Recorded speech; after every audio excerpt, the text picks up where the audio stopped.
Anybody? Anybody? Hi, welcome to the show. Let's see. Walter's here. Bernie. Hi. And then there should be also Exotic. There, we did it. Okay. So this is amazing that we got this together. AlienScientist is here. Walter Bosley, The Secrets of Nimza. Bernie from Crypto Alchemist and Exotic Propulsion, Jeremiah. How are you all doing tonight? Great. I'm excited. Good. Thank you, Science. Walter. You know what that intro needs? Mastodons. I think they're about to bring those back from the dead. Five Finger Death Punch. I can't remember the other bands I saw. It was with the big show a few years back. Mastodon is the only one that I'm pretty sure blasted my eardrums out. Wow, yeah. we had the seats that were like close to the stage in the front area, and boy, that was the one group that I should have had earplugs in. I always have earplugs, and people stare at me like I'm this like pretentious jerk, and I can still hear them behind my back snickering. So that's fine, as long as I get that. But yeah. So for anyone who doesn't know Walter's long-standing one of the greatest researchers also in the field of ufology. I mean, you've also gotten further into it, deeper back than almost anybody. No one bothers to go beyond the 50s. You're going back to the 1850s, the 1750s. You're looking into Nimza. Maybe you want to introduce a bit more about your research and what you do. Well, basically, I just started, pulling some threads, logical threads, and I found where there is a thread connecting the mysterious 1850s Sonora Aero Club with the legend of the bell during the Nazi Germany era. And in a few books, Empire of the Wheel 2, Friends from Sonora, and Origin, the 19th century emergence of the 20th century breakaway civilizations.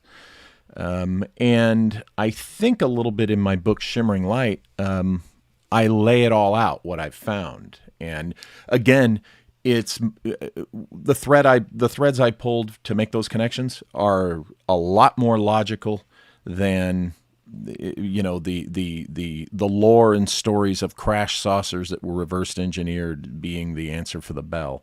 The main thing is between material that Stephen Romano, publisher of the great Delshow book, between the material he gave me and my own research, I found the bell, both visually illustrated and described, in Delshow's material that predates 1923, his death, and he was claiming they were using this in the 1850s. So, the bell doesn't come so much from an alien crash vehicle. It comes from good old development that really started with, and you guys will like this, oh my gosh, I can never get his name right. He's kind of the co-father of the science of thermodynamics, and his name has a Q in it, and he's the one that published in 1849 a turbo, not a turbo. I'll have to look it up, but and I'll think of the name sometime during the show. But it looks like the bell was a development of something, the turbine, the something turbine, published in 1849. Shock Charles, maybe from 1787. No. It was 1849. I apologize. I'll have to look it up. Patent from 1849. Wow. Yeah, the something turbine, and it's named after this guy. And I'm telling you, the diagram. Turbine. The what? Turbine or turbine? Turbine. Tomato. However you guys know how to pronounce it properly. With an E or without the E? Seems Tartarian related. If a turbine. It's with an E. It's a turbine. Anyway, the Mac something. It's with a Q. It's a weird name that for some reason Willard I can't remember. Gibbs is the name that comes up online. Willard Gibbs is apparently what the internet thinks is the founder of thermodynamics. This guy is it kind of looks like a hat anyway. Anyway, the diagram that I found that was published in 1849 is virtually identical to what Delshow claimed they were using in the 1850s. So who's Delshow again? Because Delshow had the Sonora Air Club, or what is his background? Charles Delshow was a German immigrant who was sponsored. His immigration was kind of sponsored by this German-based group called Nimza, And he, according to his own story, was sent to California to observe and report on the Sonora Aero Club, this group of also German immigrants who were, according to Delschau, developing and successfully test flying, kind of proof of concept, right, prototype stuff, flying machines that were not hot air balloons. They were not dirigibles. They were these devices, as you see on the screen, that used what we would call anti-gravity, whether that's technically exactly correct or not. But something might mitigate our idea of what this is, right? Exactly. Yeah, and Yeah. the colors of these, I believe, like in those pictures, actually depict different fields, like positive, negative, and a third force almost. That they're encoding within these. Yeah, you know what they really remind me of is Louis Roda in 1915, and there's an article on this pretty decent one on Rex Research. He had this other little club that he was building these craft with, and he called it the Aero Ballistique. It was a RF powered, steel framed, dirigible shaped type of craft, but it was not a dirigible. I mean, it was actually made of like you consider like rebar, making a framework of rebar, and extremely heavy, you know, big wheels and all that stuff. A couple of air props to move it around, but I guess this thing would levitate on its own. It used principles that are extremely similar to some of the real craft and Alexei Cherikov's adaptation with the Graviflyer. Basically, uses the same field distribution. There is a diagram for his device too. It's all solid state, but it uses a differentially charged set of 3 rings, different sizes, and RF power source to pre-ionize. And this thing, apparently, he says, would just sit in the air, lock itself into place, wouldn't be blown around by the wind or anything. It didn't require much power either. And the weight seemed to be almost negligible in the magnetic fields produced around this steel frame device. So a lot of these things really seem to have quite a bit of similarity in terms of the shape and the technology behind Louis Roda's Aero Ballistique craft. But also, Walter, I'm going to pop a link in the chat or in the private chat so we can take a quick look. Yeah, please send a link. I'd like to see that. I was going to There say, we go. Walter, Let's pull this up. Take a look at it. Isn't it interesting also, though, they're saying that this is an epiphany from aliens, right? But then Right. You know, you're finding evidence that this was something that was worked on by guys for Yeah, I have a video on my Walter Bosley channel YouTube that I did, I think, last summer, which is I think it's titled it has to do with the bell, a discussion about the bell, and I have the guy's name right there in his photo, and I show this turbine, and it just figures that I wouldn't have it easy to pull up, but I'm kind of trying to do a quick look. And here's the Walter Bosley channel. Where would we find it? Secret Mission Burton or go into videos and where you're at and scroll down. It would be from about last summer, if I'm not mistaken. Don't go too fast. When you get to the one that it's a discussion on the bell. Just do a search for Bell. Issues on the Nazi bell? Yes. Was the Glucker Awesome. real issues? And it's in there. And just scroll through till you get to the turbine issue. Turbine, sorry.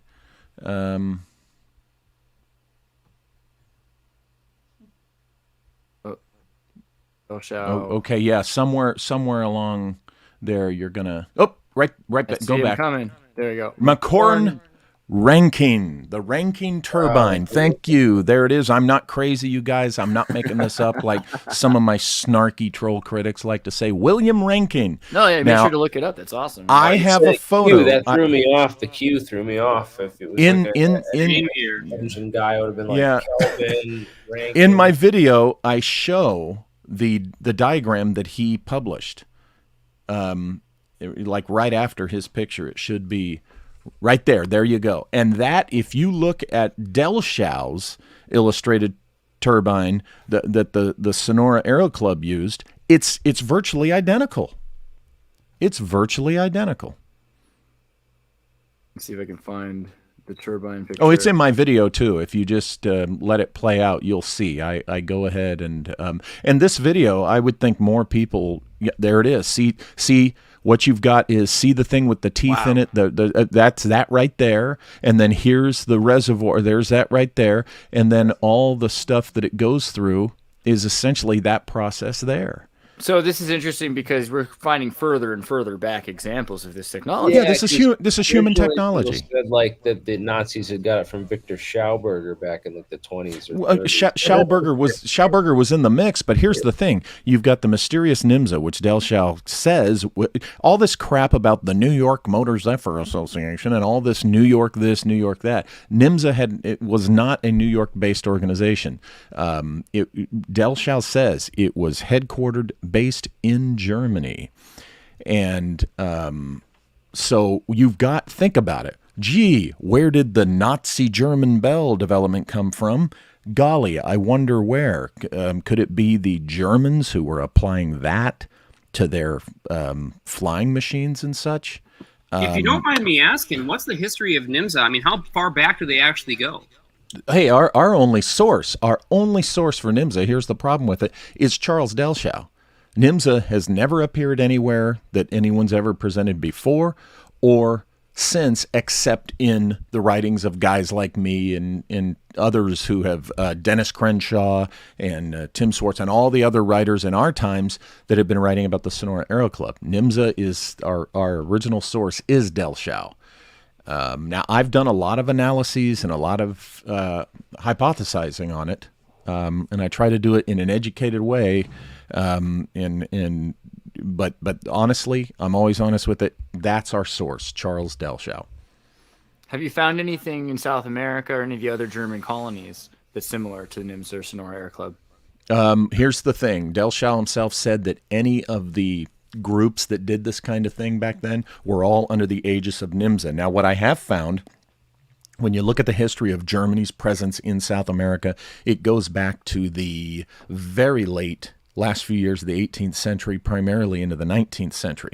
They were very much colonizing and being involved with mining. Now, if you recall, the Kaiser, when the Prussian states unified, there were 48 of them. When they unified into what we know as the nation of Germany, and of course they went on the gold standard, well, that's one of the big reasons why they were in South America was looking for the gold. All the. It's gold interesting because of the gold standard. We don't think about it, but if anyone had gold, they could call your economy, so they could buy you out if you had tons of gold, right? So the gold standard is great, but also horrible. Yeah, and exactly. Here's the thing: you're dealing with.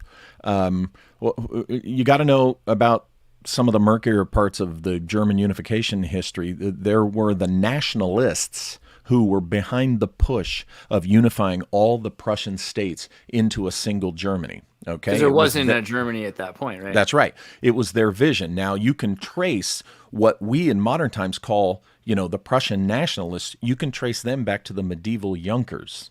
Okay, and the medieval Junkers, this class of merchants, kind of the first corporate villains, really.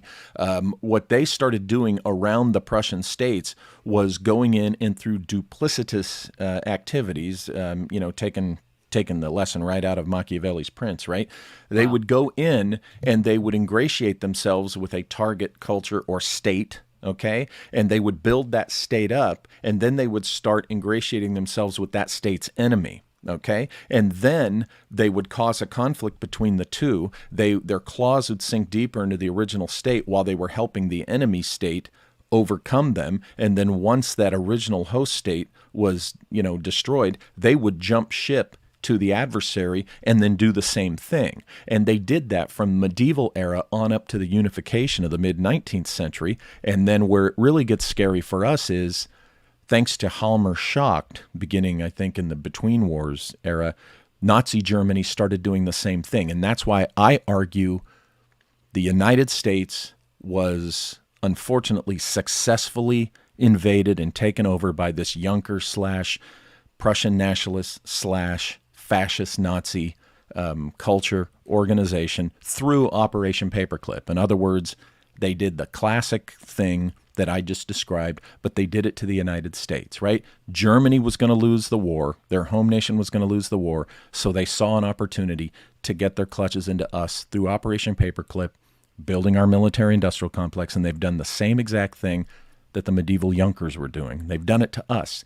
They were doing this in South America, too. It was, the idea was to transport your industry to a foreign land and then take over that foreign land by what you bring to them. And that's the exact model of operation of our military-industrial complex. Right, and for Americans who haven't figured out what Operation Paperclip is, right, that they took Nazi scientists, put paperclips on the documents so they could bring them here, and then Walt Disney made the Werner von Braun video. It was also like espionage and like Secret Service people and all sorts of stuff. Yeah. But you know what was primarily driving Operation Paperclip? People think it was the rockets and the bomb. No. When you look at the history of Operation Paperclip, which is included in that book you just showed the title of, aviation medicine scientists were behind Operation Paperclip. Ours wanted the Luftwaffes because all these guys, Colonel Harry Armstrong, Otis Benson, all these American aviation medical scientists, they knew all the German aviation medical scientists dating back to the 1920s. And this was the generation who, dating back to the 20s, they had always dreamed of putting man in space. Okay, so our aviation medicine scientists at the end of the war said we need to keep pursuing this goal of putting man in space. So it was dreamed up by those guys, and they're the ones who came up with it. And the primary motive was to get the aviation medicine scientists. Why? Right? Life support, putting man in space.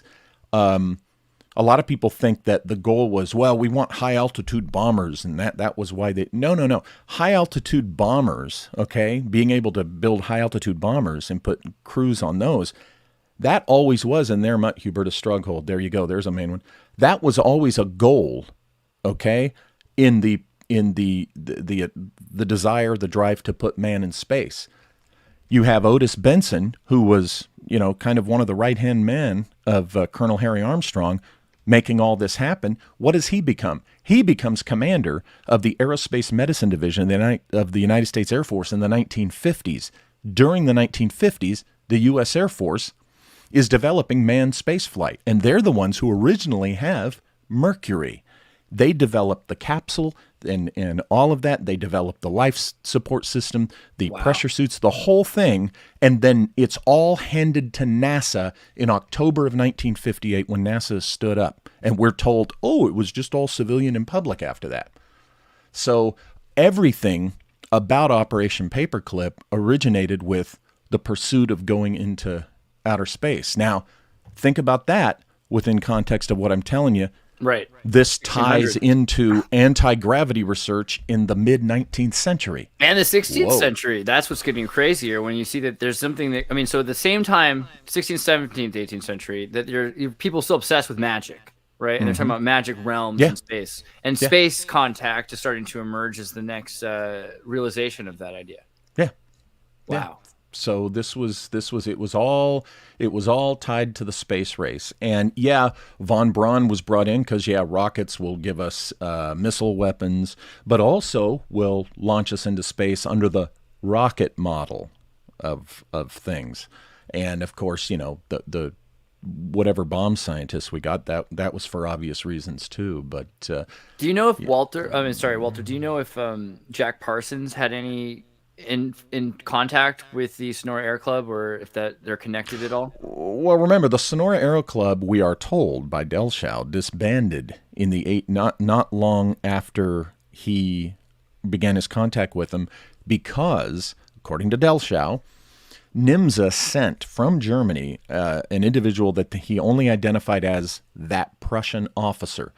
The German members of the club living in California hated this guy. This guy came from Germany and said, the organization loves your progress, but we want you to make these for use in war.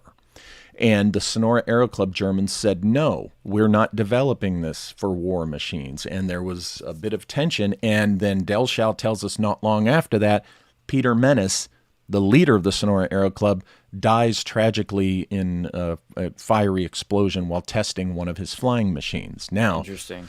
Whether that's true or not, we don't know. But shortly after that, that pretty much the club fell apart, disbanded. But we interestingly have a guy named Solomon Andrews, who in 1863 or 4 had been contacting President Lincoln saying, I have this flying machine.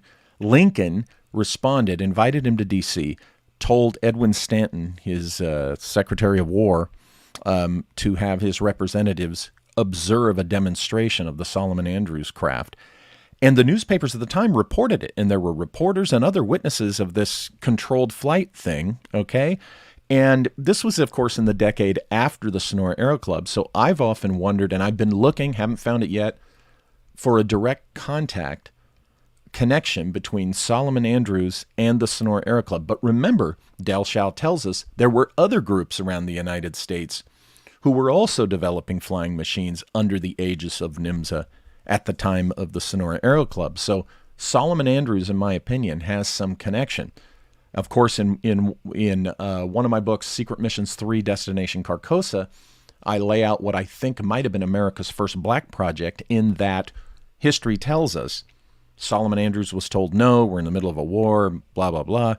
What I propose is that by the war's end, maybe the United States had decided to secretly develop Solomon Andrews technology, because when you look at the technology as described by Delshau with the Sonora Aero Club in the 1850s, when you look at what Solomon Andrews demonstrated, and then 30 years later, after Solomon Andrews, you have the 1890s airship mystery, and boy, oh boy, does it interestingly have some of the same technology as Delshau described was going on in the 1850s. And the big smoking gun is a guy named Colonel Samuel Tillman, is in the 1890s. He allegedly identifies himself to one of the airship witnesses.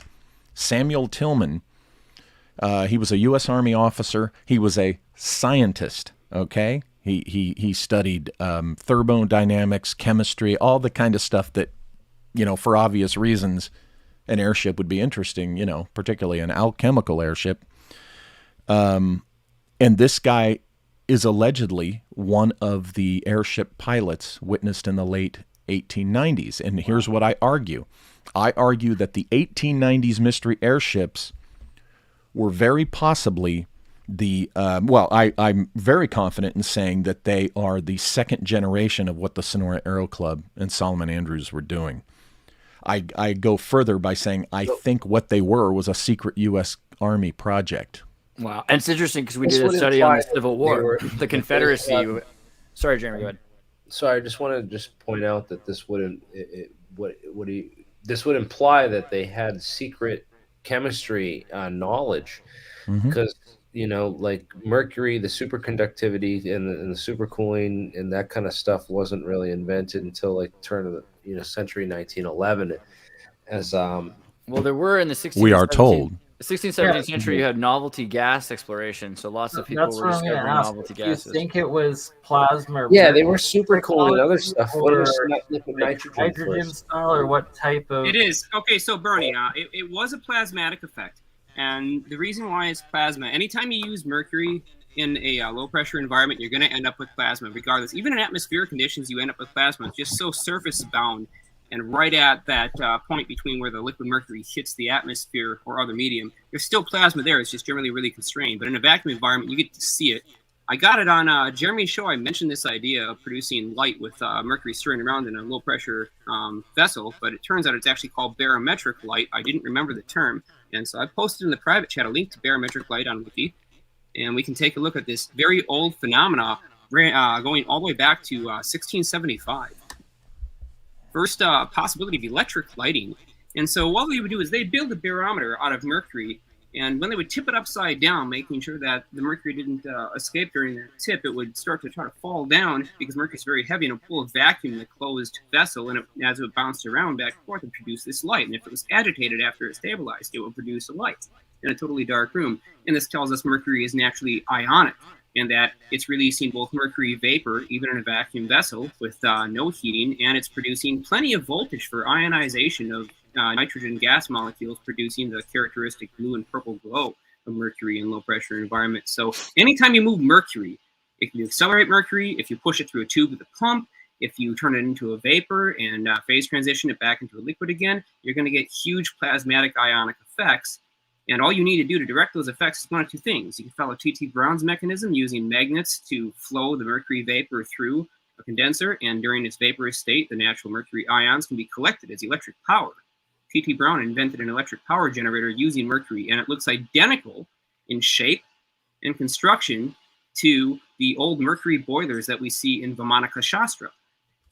And the second use is we can use electric fields to redirect mercury ions. And in that case, we can gain acceleration out of those mercury ions and actually get something called a geometrically amplified field, or get the relativistic momentum out of accelerated mercury charged particles, which do not have a symmetric acceleration curve because they're not symmetrically charged.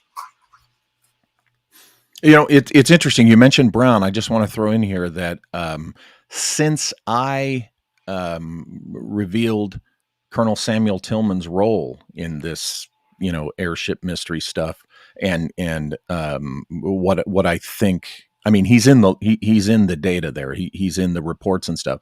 But since I've talked about him and presented him in connection with this, you know, stuff that I write about, Daniel List has done an excellent series, which in the same series that he talks about T. Townsend Brown, he talks about Colonel Samuel Tillman and reveals a lot more than even I knew about Tillman. And here's their connection. They were both in that group called the Cosmos Club. And so check out Dark Journalist's report on the activities of Colonel Tillman and the Cosmos Club and stuff. That's the same guy that I'm talking about in my books.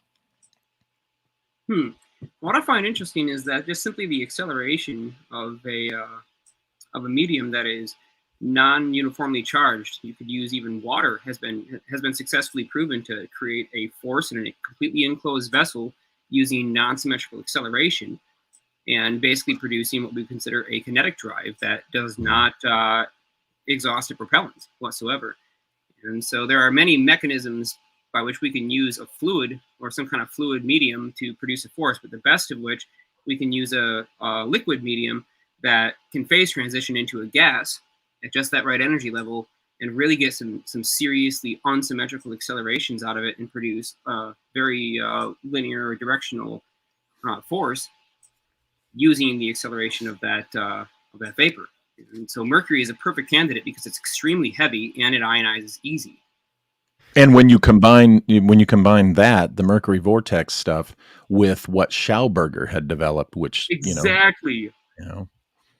Yeah, then you have the system for both acceleration on how you're going to accelerate this mercury vapor and recapture it, and you have the mechanism for, based on the old Vimanika Shastra stuff, the monodiagrams and that whole study of accelerated liquids. We have those two together, and we have the pump. Is and that we the have honeypoo then, when you're essentially adding those two together? Is it what? That's super interesting, because I'm like looking this up, trying to debunk it in my head, and I'm noticing, well, if they knew about Michael Faraday's 1923 discovery of using liquefied ammonia to create a cooling, that's when they discovered liquid ammonia cooling. Well, maybe they before still that. use liquid ammonia cooling in the milk plant here for Gerald. I did want to mention this, Jeremy, which I didn't mention on your show last time you brought that up. We can cool it down to get better superconductive properties in a stationary condition, but we can actually get those same superconductive properties with a heated mercury, which goes to its vapor transition state much easier under heat and produces a greater amount of ions per unit volume at a higher temperature. So actually, it turns out that if the mercury is very hot, it works much better for this process, and we can still get the superconductive properties out of it as long as we can provide the polarization field within the liquid under high heat and pressure. The thing And that the pressure connects does it not have to be extreme, by the way. Well, that the thing that is interesting to me about this. Okay, we looked at the Civil War blimps, and that there might be more going on with that, especially the chemical plants. There were stories about weather modification by the Confederates during the Civil War, and that the Union was trying to create, according to Smithsonian, rain by exploding dynamite in the sky with airships. So the other thing that makes me wonder is what other chemicals were they trying to experiment on to create weather? I mean, this is the time when you have people literally going from town to town trying to make weather with this stuff. Do you think that there's a connection there as well?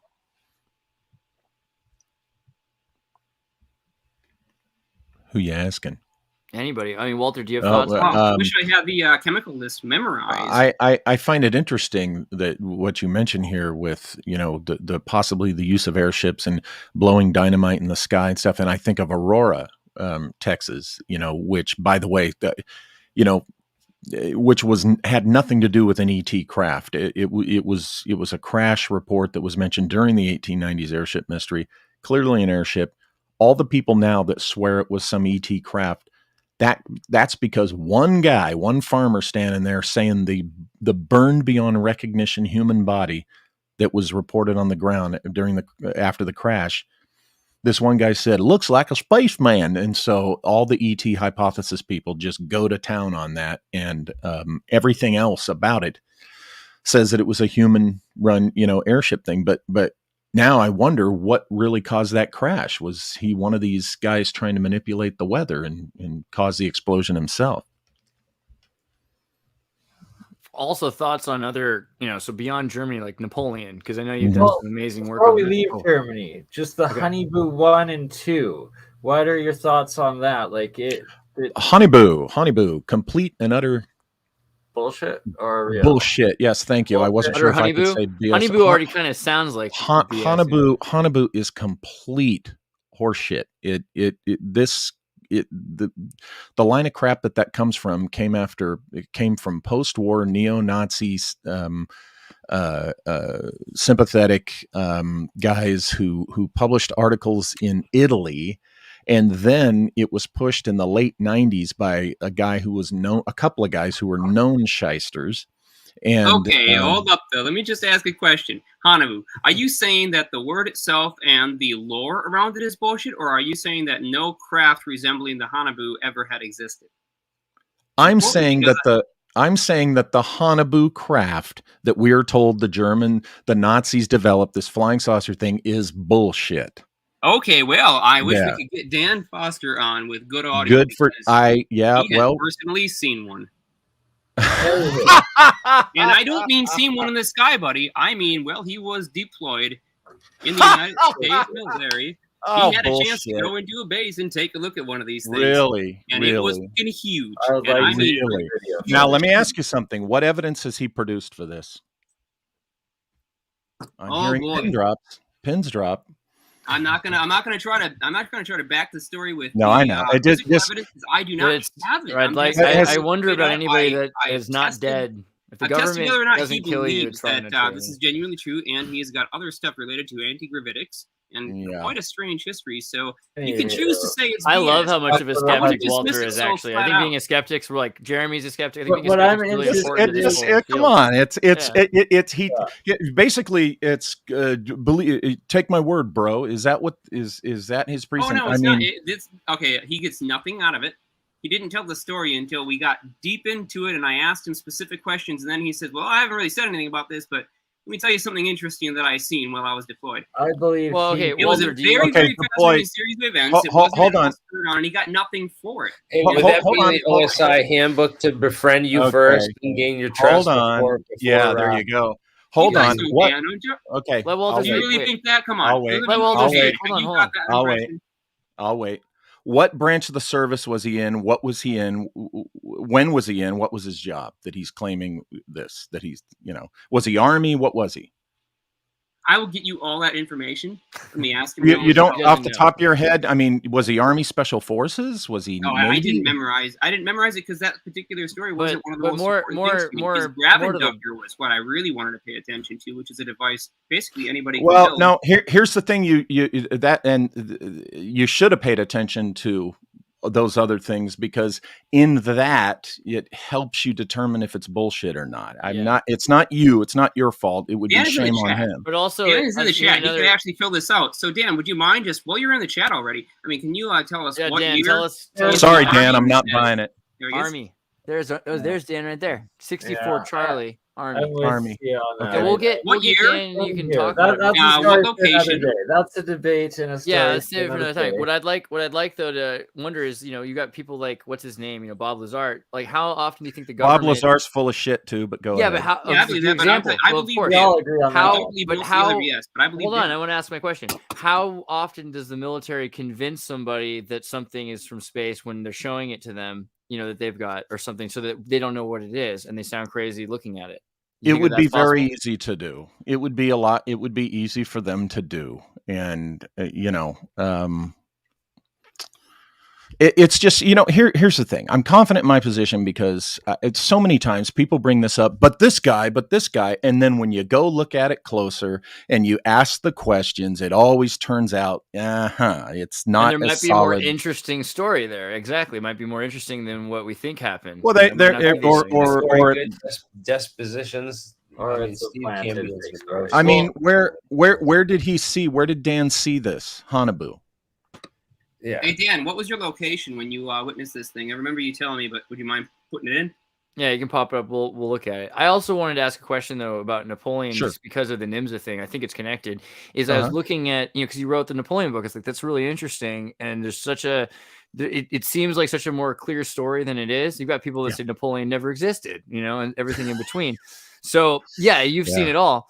I found Napoleon's aerial crown, which was his airship, and it's pretty interesting because it's supposed to be a hydrogen balloon, but the story goes that Jean Coutel was using other kinds of chemistry to build the thing, and the more it looked like something out of Nimza that was maybe more clandestine. I was wondering, do you have thoughts on Napoleon and airships and everything in between? I'm getting into that in a subsequent volume because my Esoteric Napoleon book is just volume 1, and I'm in the middle of working on volume 2 now, and I will be getting into the exotic things that Napoleon attempted to pursue, probably pursued, would have, that kind of thing. So at this time, no, I got nothing to say about that yet, but it's going to be discussed in a future volume. Epic. I'm very curious about all of the sorts of other technology that they were using. For instance, like the Moscow fire, if they were using, to set ablaze, because supposedly Moscow had a lot more stone than we realize, and that there was even maybe weather. Like they talk about major exodus out of the former regions of of old Moscow, right? That they've moved Moscow essentially after some weather hazards. Mm-hmm. Yeah, it's So when you understand what Napoleon was really interested in and the people he surrounded himself with and various things, the whole story takes on a different angle. interesting potential lead. I mean, this is 40, 50 years later, but still in the 1867, French immigrant Eugene Dominique Nicolet. There seems to be no Wikipedia article on this guy, but he apparently dissolved ammonia in water to reach a temperature of negative 20 degrees Celsius in a sealed room. Interesting. With another guy. So the fact that you said French immigrant, I mean, didn't speak out to me early on, but now that we're talking about Napoleon and the time period, and it kind of stuck out. So I was just figured I'd bring it back up as I didn't mention it before. Yeah, a big part of my Napoleon series is I'm taking a close look at the various Bonapartists, those who, they were on the side of Napoleon, they supported him, and they also left France after Waterloo. Mm-hmm. So yeah, it's interesting looking at how France was essentially conquered, right? Because you've got a Corsican and you've got this new group of Nouveau Riche, and they're kind of pushing out of place like the former Holy Roman Empire oligarchy, it looks like. But then there's all this new technology that's emerging. So it seems like that's something that's underplayed in our study of the Napoleonic War. And Napoleon is lied about too. It's the standard. 3 feet tall, right? I mean, he was the average height of most males of his time, in his time, and most of what we are traditionally taught about Napoleon was British bullshit propaganda. And there's even British historians in the last 30, 40 years that are admitting that and telling the more true story about Napoleon Bonaparte. I recommend Andrew Roberts. He's the leading British historian that thinks his anti-Napoleon peers are full of crap. Interesting. So, but and also the idea of chemists. So we have these European chemists that are all kind of converging in these former countries that don't exist anymore, and there's new countries that are developing.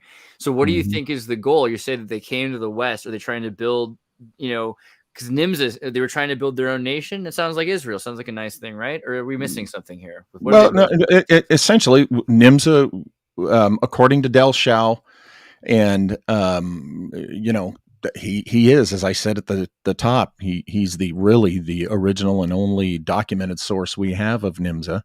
And by his description, they would have been very much involved in the Prussian nationalist push towards unification, which was a real thing. These Prussian nationalists, they were the ones driving the unification of Germany. So within the hypothesis that I and others have, this mysterious group Nimza would have been the nationalist arm behind what would have become their military-industrial complex of the unified Germany. That's what I think. And Coca-Cola and the Black Sun or something. So like even to this day, right? Or is that the idea that there's something that some people that are trying to build this, Antarctica headquarters, New World Order? Or what are they trying to build, the paperclip scientists or whatever? It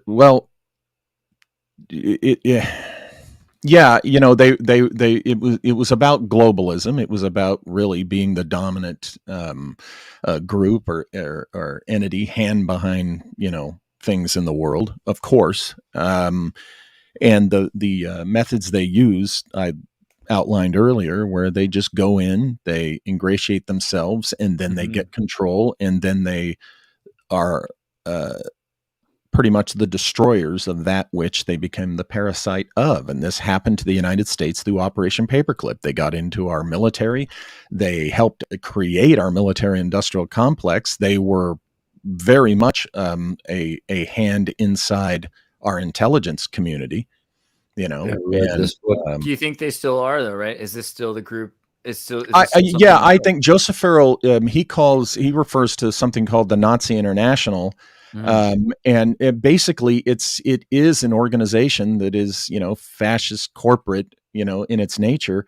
Look at it this way. They were the ones who were behind the rise of what we call Nazi Germany. Nazi Germany, as we know it, was really the extreme expression of what hypothetically Nimza appears to have been in the mid-19th century. Okay. And of course, Hitler and Himmler and their buddies took it too far. And once this group, this mysterious Nazi International, as Joseph Farrell calls it, once this group saw that Germany, the nation, was, going to fall under the Allies, they decided, okay, we need to pick our next host to go, be the parasite of. And naturally, they saw the rich potential of the United States at that time, and they took full advantage of it. I would say that I agree with Joseph Farrell and Daniel List and many, many others that their final move in their coup was the JFK assassination. Okay, that makes a lot of sense. In regards to the FBI.gov file that was released saying that Hitler went down to Argentina or whatnot. What is your opinion on that, good sir? I think I have no problem with the idea that Hitler did not die in the bunker. In fact, I think increasingly more and more people are seeing that, that's very likely. And, the I want to make a musical about it, and he'll have this little corgi and he'll have a black girlfriend and live in San Bernardino in South Paraguay, There you go. And, Mein Kampf too, and then he cries. Yeah. I have no problem with the Hitler survival idea. He probably very likely did survive World War II. But remember, after the war, by that time, Martin Bormann would have been the one, really running the post-World War II show for a while. Wow. So also recently, a big thing that's been on the mind of people is ET versus AI, right? And I know this is a thing in the movie, even AI, that It's about, you think aliens, but it's really, this is kind of an evolved artificial intelligence that we mistake as aliens. Is that something that's going on right now? Because we were told that this is first contact season, right? Everyone's supposed to be having first contact, and I've been seeing everyone talking to AI. And is AI somehow connected, do you think? To ET, to ET. I would think that a civilization capable of traversing the stars is capable of the advanced AI like we're seeing, and actually, you could argue that it would make sense for ETs to reveal themselves or introduce themselves to a world like ours through AI. Sure, anything. If you're going to go there, anything's possible. Do I think specifically necessarily that's going on? I think we're doing some amazing things technologically, and a lot of folks who don't, like you guys, watch the development of these things. You're up on the companies and the very down to earth places that are developing this stuff. But the average person, they in some cases are letting their imaginations run away from them. Oh, it must be the ETs. It must be see, this ET hypothesis now is so ingrained into our culture that it's very convenient for anybody that wants to slip something in under that shroud. Oh, it's ET, or the people will think it's ET. And here's the irony. Of course, I think ETs exist, and I think they've been coming to this planet, and I think they still do. That's the irony. It's just that somebody here is using the ET theme to cover up very human technologies that are being developed, and other possibly nefarious activities. And do you think that some of these groups that we're talking about, like the Black Sun or the Nimza kind of adjacent groups, or the origin groups, that they're in contact with something beyond human? It's just as possible as our government, being in anybody who has, I think anybody on Earth who's got the capability to have a presence in space has at some point likely encountered who else is up there. Yeah. And they're just kind of trying to hide it. Well, think about it. Knowledge is power, and people like to they like to be power brokers. And it's like, hey, we're in touch with this civilization from another world, so we kind of want to play that close to vest and use it for whatever negotiations we can do on the high levels of power brokerage. I think that there are probably some very good reasons why any group in touch with an off-world civilization would keep it to themselves. I also think about Antarctica and the groups of different states of nations that are allowed to be in Antarctica, and the German territories ended up in Argentina's hands, and Russia still has a big chunk.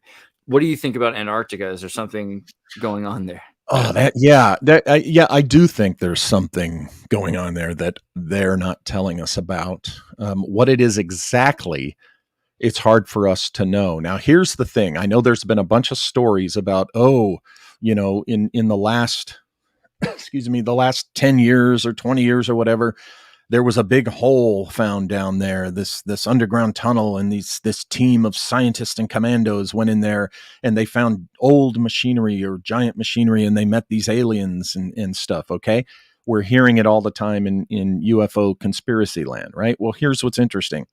I was told basically the same story in the mid 1990s, okay, by my mentor. And he told me that same thing had happened around 1960. So what I think of that specific narrative is that it's somebody in the intelligence community is using that as ink for the water.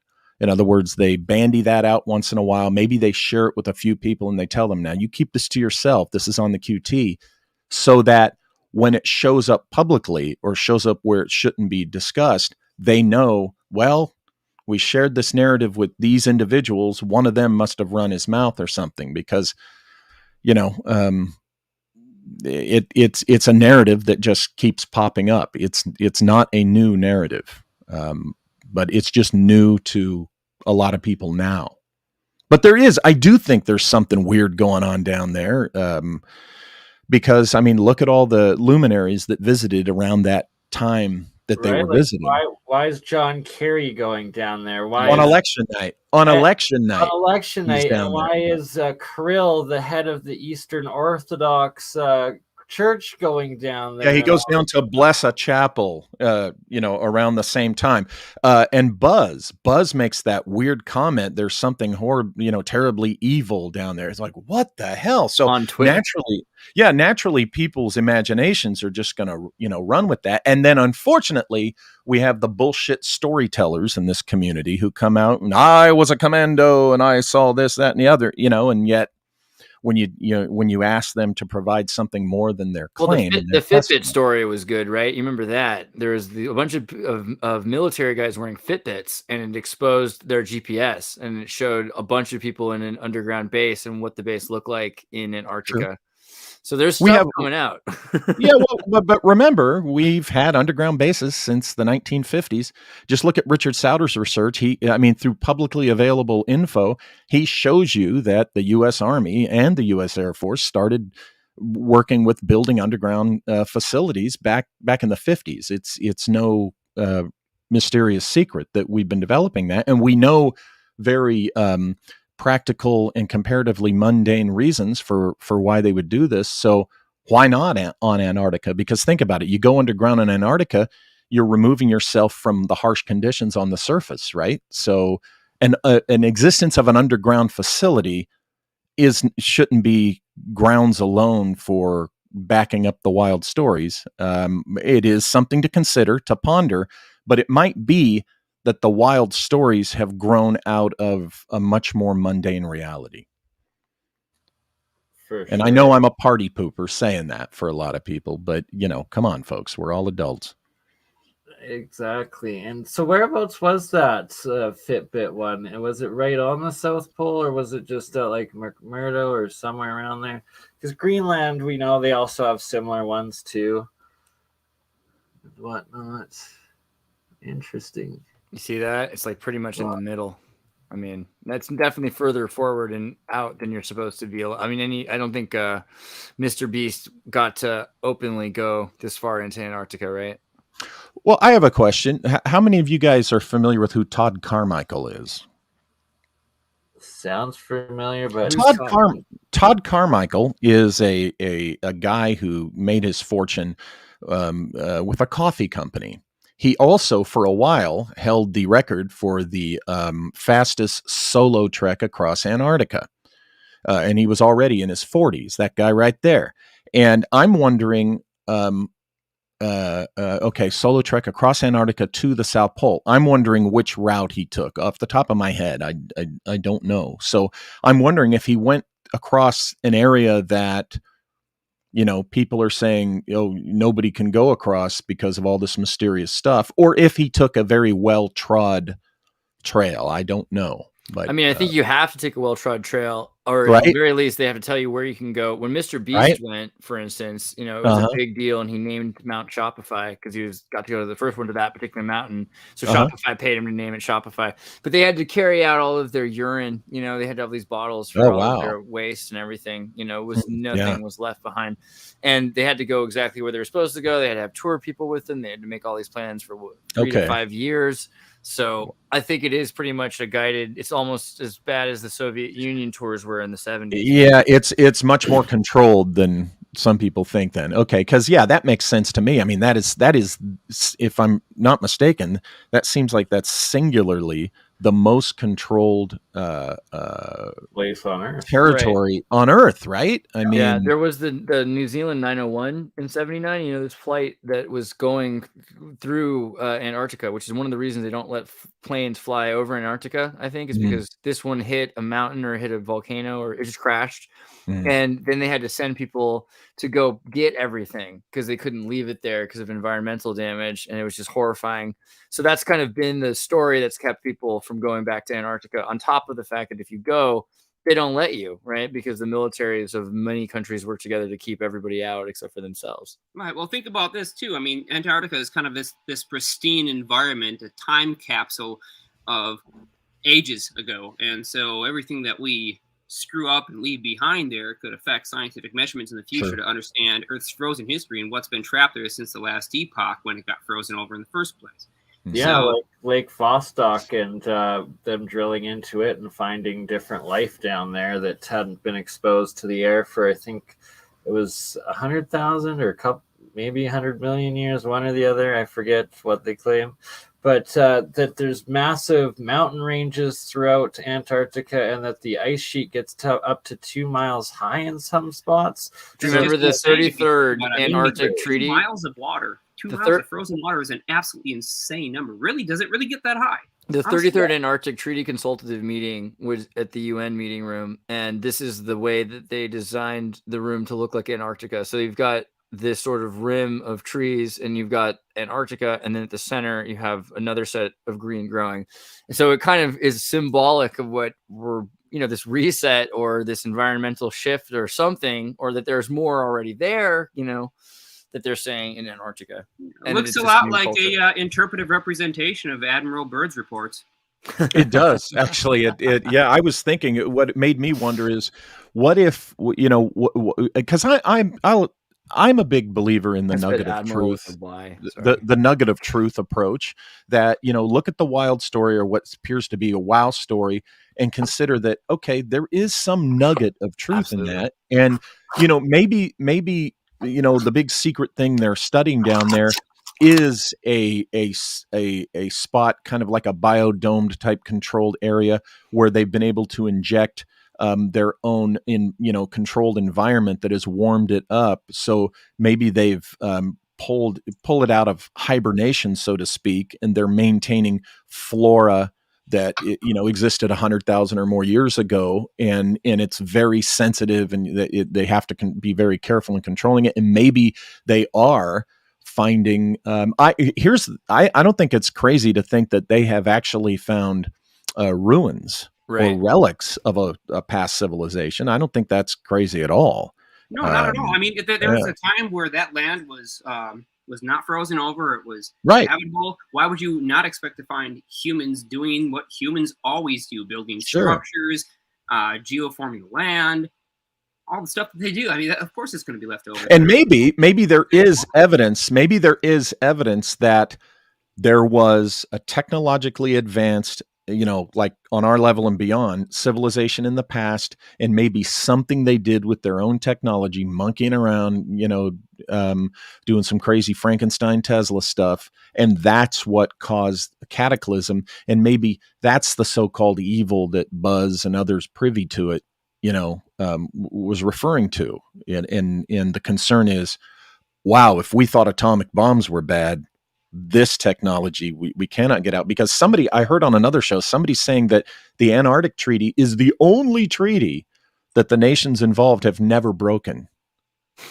Now, if that's true, that's really interesting.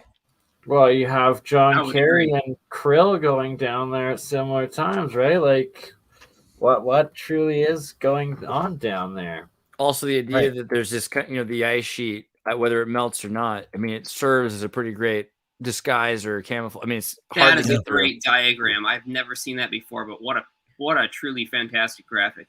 Yeah, I remember they actually had something like this in the separates half of it, and it looked like that Fitbit part where it was in a major ice crater, so it could be where that ocean goes through the two land masses, and that would be an under ice sheet base that could have been exposed, which right, who knows what they have there. But I tend to think that there's something startling in regard to human history that has been found there. I do think that. I also do suspect that, just like have that natural intuition that something's down there, maybe Atlantis or the ruins of it, or prior. The idea of there being something underground, though, that's also because you've got all these across the world, these discrete underground military bunkers. You've got these huge military. Sure. Do you think that they're ever interacting with, some underground other, beings? If those stories are true and there is somebody under the surface, yeah, I would think that at some point, they've been encountered. There's been some type of contact. In this book here, Shimmering Light, I wrote about my dad's story that he started telling me in 1974. At the same time, I also present the very strong possibility that it could have been a false narrative, given to him to cover something else. Right. But he certainly went to his death believing, I could tell psycho-emotionally believing that what he told me was true. And it had to do with encountering some people who were part of an underground civilization. The problem is he was in the U.S. Air Force in the 1950s. The problem with that is he was in the Aerospace Medicine Command, okay, under that division. Aerospace Medicine Command in the U.S. Air Force in the 1950s, of the military branches, they were the most turned on by what they learned from the CIA on MK Ultra. And remember, MK Ultra was all about the false narrative. Right. Okay. And so you do the math, and that's why I say my dad might have thought it was true, but it's very possible that it was a false narrative. So I question even his story, but not 100%, Yeah. There's always something in there. It's like those memes you see with they say the odds of your little kitty cat, killing you with a Tesla laser or pulling a knife out of the kitchen and killing you in your sleep are very slim, but not entirely zero. And that's the way I handle my dad's story. There's also reasons to argue that some part of it, something about what he said, was true. So, for what that's worth.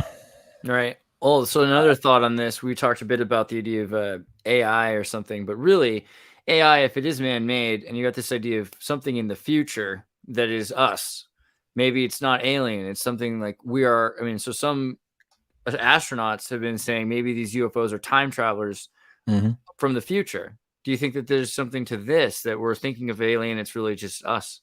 Oh, I have to be honest with you. Where time travel is concerned, it's hard for me to be purely objectively skeptical because I'm so intrigued by the phenomenon of time, and I lean towards some type of movement through or extraordinary experience of the phenomenon of time being real. So I'm a little bit, I guess you could say I'm a little biased in that regard, because at this point in time, I do believe that something like it is possible. I right now, I think that someone figured out how to definitely look through time. I'm so open to time travel that I'm not an objective critic of it. I'm open to subjectivity here. I mean, some of the thoughts that we've been thinking about, we've had Cynthia Sue Larson talking about AI from the future. So if a computer is on for 100 years and somehow it's able to stay on, the idea that maybe the ion flow can allow it to remember. And so it has sort of a measurement of distance of time because it's able to think about this moment now and that moment in the future, but also interact with itself in the past. If that's able to happen in any way, then even just using our technology to travel for us, we would be able to interact with ourselves. Yeah, we would be. There is that paradox you see in time travel fiction. Can you really meet your past self if you are you? Wouldn't you just go back in time and be observing all? Could you have a Zoom call with your past self? Maybe easier. Yeah, maybe. Yeah. Or I see. I do have trouble with the encountering yourself thing. I just and I don't know why. It's a me thing. I'm sure other people can say, well, here's how it could be so. That kind of thing. But, my view of time is that it's not just circular, it's spherical. And that somewhere in big picture, that whole idea that everything is happening at once, it's all happening in this sphere. Okay. So, if you can pull yourself off that sphere or go to the center and kind of go land wherever you want on the sphere, you could land in any time period you would want. Now, here's the thing: as you're experiencing time, we experience it sequentially, right? Minute by minute, hour by hour, day by day, in a linear fashion. That's our general common experience of time.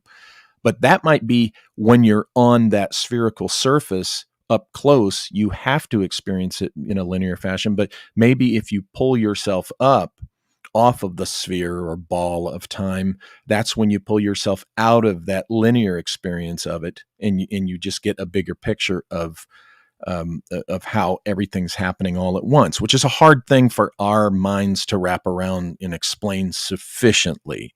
You kind of have to agree, for sake of discussion, to pretend that this is possible. And I've done those mental exercises, and I've thought about that.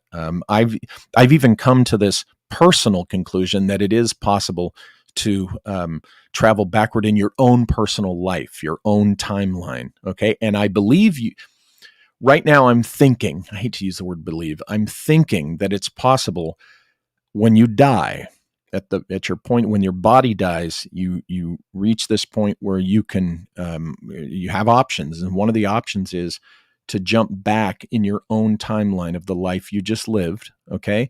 I think there's something about the transposition of numbers involved here. In other words, if you die at 71, you can jump back to your 17-year-old self and relive all those years. Same with if you die at 63, you can jump back to 36. And now the problem with that is when you get to, I think it's the second half of the decades of the life, and it's of your life. And what if you've only lived that life one time? You wouldn't be able to go forward in the jumping fashion. You would have to relive it and then maybe live longer the next time. And you can see, right? Because you can see how convoluted it can get. But I have played with the idea and considered that this could be done, what I just described. But I have no evidence or proof for it. I admit when I say something is hypothetical, I don't go out there in the community and say I know this to be true to get a bunch of attention. Right. No, but it's on a interesting radio thinking show. about time is an interesting idea, especially because, and I think, sorry, Jeremy is saying he's going to have to leave, but Jeremy, it was great to have you, and we hope to do more alien scientist stuff. But the idea of time as a dimension, if we're able to produce sorry, I got to dip out, guys. No worries. Love Do you, you bro. want me to end it on your channel, or see you later. going on your channel? We'll probably do another hour here on ours. Yeah. Yeah. Oh, and he's gone. All right. Well, we'll leave it for now. Well, I mean, just the idea of something that can measure time, like we're talking about AI, if we create a system, the way we can use telescopes, radioscopes to see parts of space, see things that we can't see with our eyes, that we could actually create something that can measure time or be in multiple times for us. Yeah. The other thought is like femto technology, the idea that we're printing, beyond nanoscale. If you could copy a moment so clearly as to have all of the quarks and quantum particles in the correct, couldn't you reproduce a place of that was this moment? Essentially, you could take everything that was going on right now, copy it, and produce it in another part of space.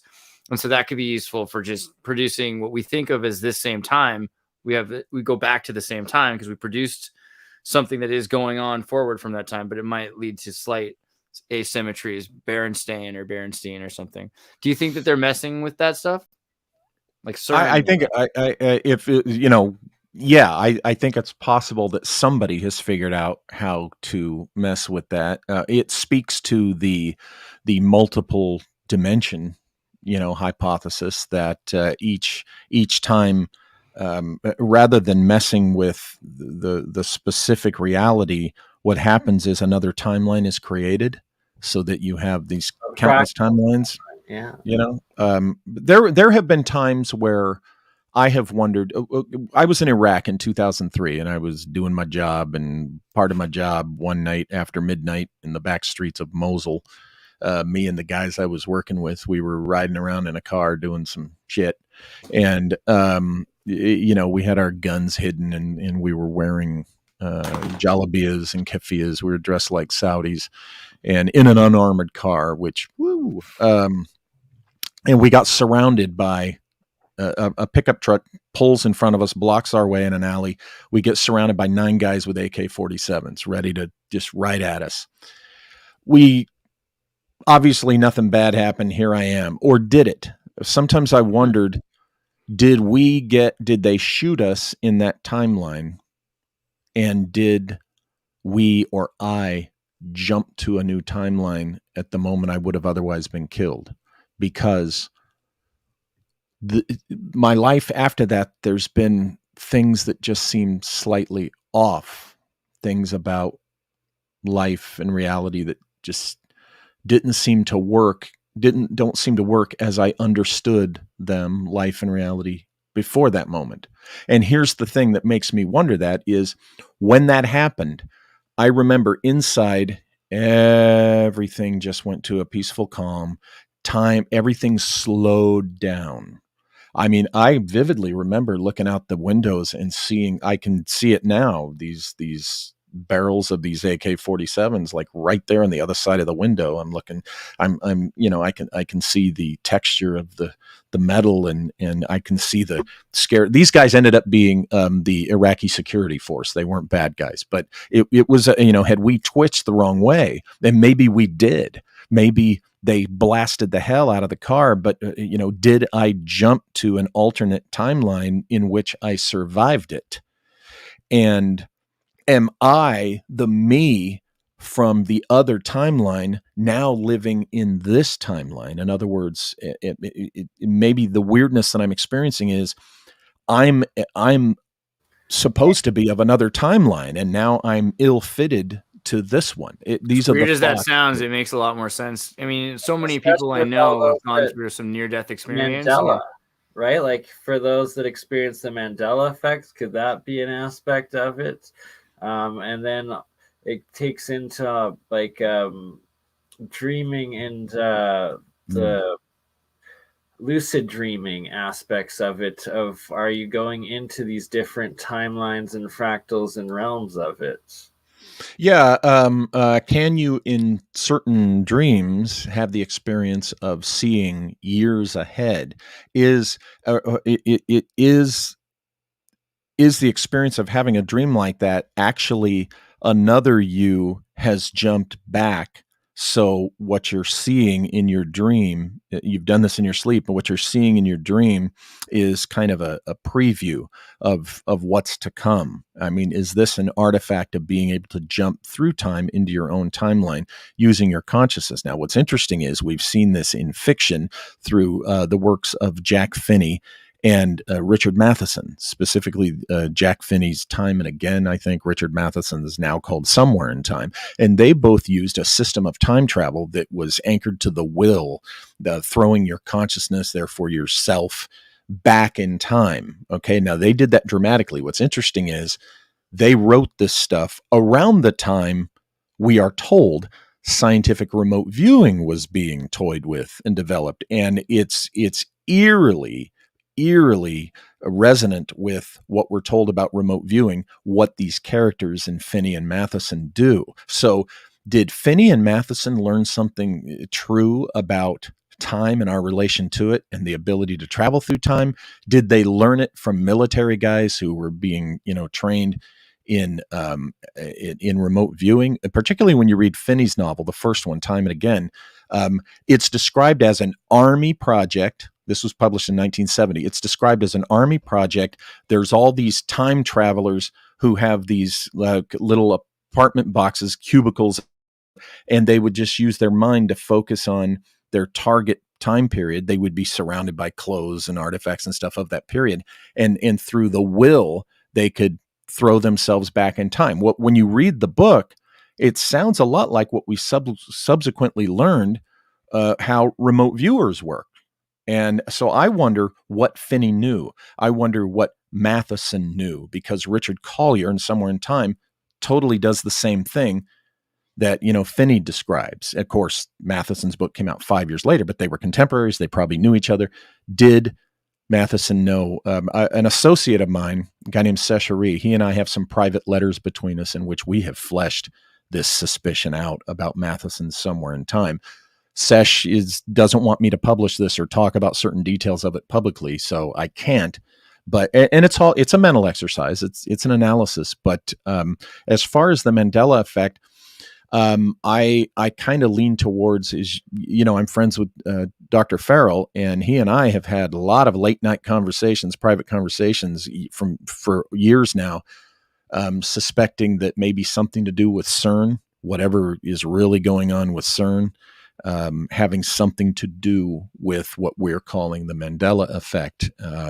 But I think there's either multiple timelines involved there, but somebody's doing something. All this to say, I would agree with you. I agree with the suspicion that somebody's doing something to mess with past events as we go through the timeline of the now. Monkey trying to control it. Oh, you know Frank Zero, right? Yeah. Zero. What's up, Frank Zero? How you doing? You know Walter Bosley. Hey, man. Yeah. Hey, I think we've crossed paths before. Yeah. I've interviewed you many times. Yeah. That's what it is. Thank you. I'm sorry. It's just like it becomes a face. The face is harder. Yeah. No, Walter, it's okay, man. You do so that's much right. of this stuff. But yeah, we've done video interviews. We've done written interviews. Yes. Yeah. Okay. Yeah. Okay. Frank, do you have any questions or thoughts on space and aliens and all the things and space-time continuum affecting? Do you have any questions on the space aliens or space time? You kind of cut out. What was that? Exactly. Something like that. Okay. Space-time continuum, aliens, hashtags abound. Yeah, no questions, but I was listening earlier to the Nimza stuff and the Project Paperclip stuff, and last couple of minutes I was not listening, but where are we? So we're talking about the idea that maybe CERN or in general that space-time control is being committed by some groups, or perhaps might be. The idea that the Mandela effect or something is because of this, and also maybe that aliens, our idea of aliens might be UFO time travelers, something that's from the future, that we're interacting with something on the space-time level, or something that's aware to travel time like space. They're more space time. If you're going from one star to another, time is an aspect of that you're going to be included in your warp drive or whatever technology bubble thing that you're using to go through it, right? Like whether it's a wormhole or field or something, time's going to be included into it. And on that part, Walter, what's your opinions on the Tic Tacs, and is that like a time interdimensional? Is it alien? What do you think it is? Nah, that's just advanced military technology that's being developed in secret that will be intended for the military, and there's nothing mysterious about it. It's just secret. It is advanced, and that whole narrative that it's something mysterious falls apart when you look closely at it. And so no, now I'm impressed with whatever it actually may be.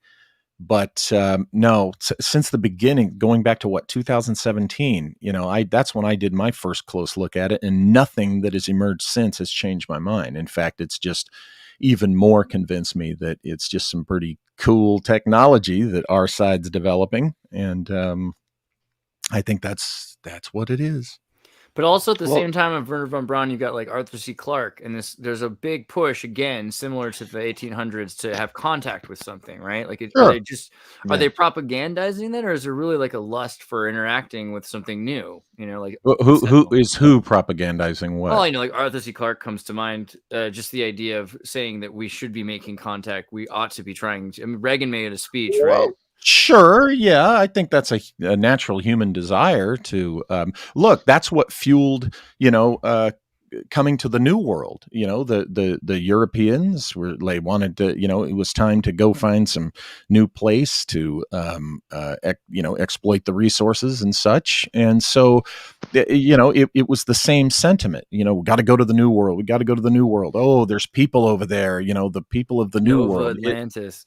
But Arthur C. Clarke's Sentinel, right before 2001, it's not a monolith. It looks a lot like a Nimza craft or a Sonora airship to me. Well, on the cover of that book, the artistic depiction, and I think you could argue the description, right? Spy balloon almost, but it's between Nimza and spy balloon for sure. But this is before the monolith. So before the monolith, we're looking at things that are a lot, again, more similar to the older depictions. So and also remember between Clarke's story and the film that Kubrick did, Kubrick veered way off of Clarke's story Right. in And a lot of ways. they made Arthur C. Clarke rewrite it. So Mhm. 2001 is written at the same time as the movie. So it Mhm. seems like they both had somebody overhead telling them what they're supposed to be writing about, perhaps. I would say that Kubrick. I'm in the camp that Kubrick was trying to tell us something, and no, it's not that we didn't really go to the moon and he faked it. I am. He's got bigger I'm things not. to talk about. I'm not in that camp. I that's another thing I laugh at. But Well, he had to now, fake the moon landing on location, so it was expensive. yeah. Well, don't When get me wrong.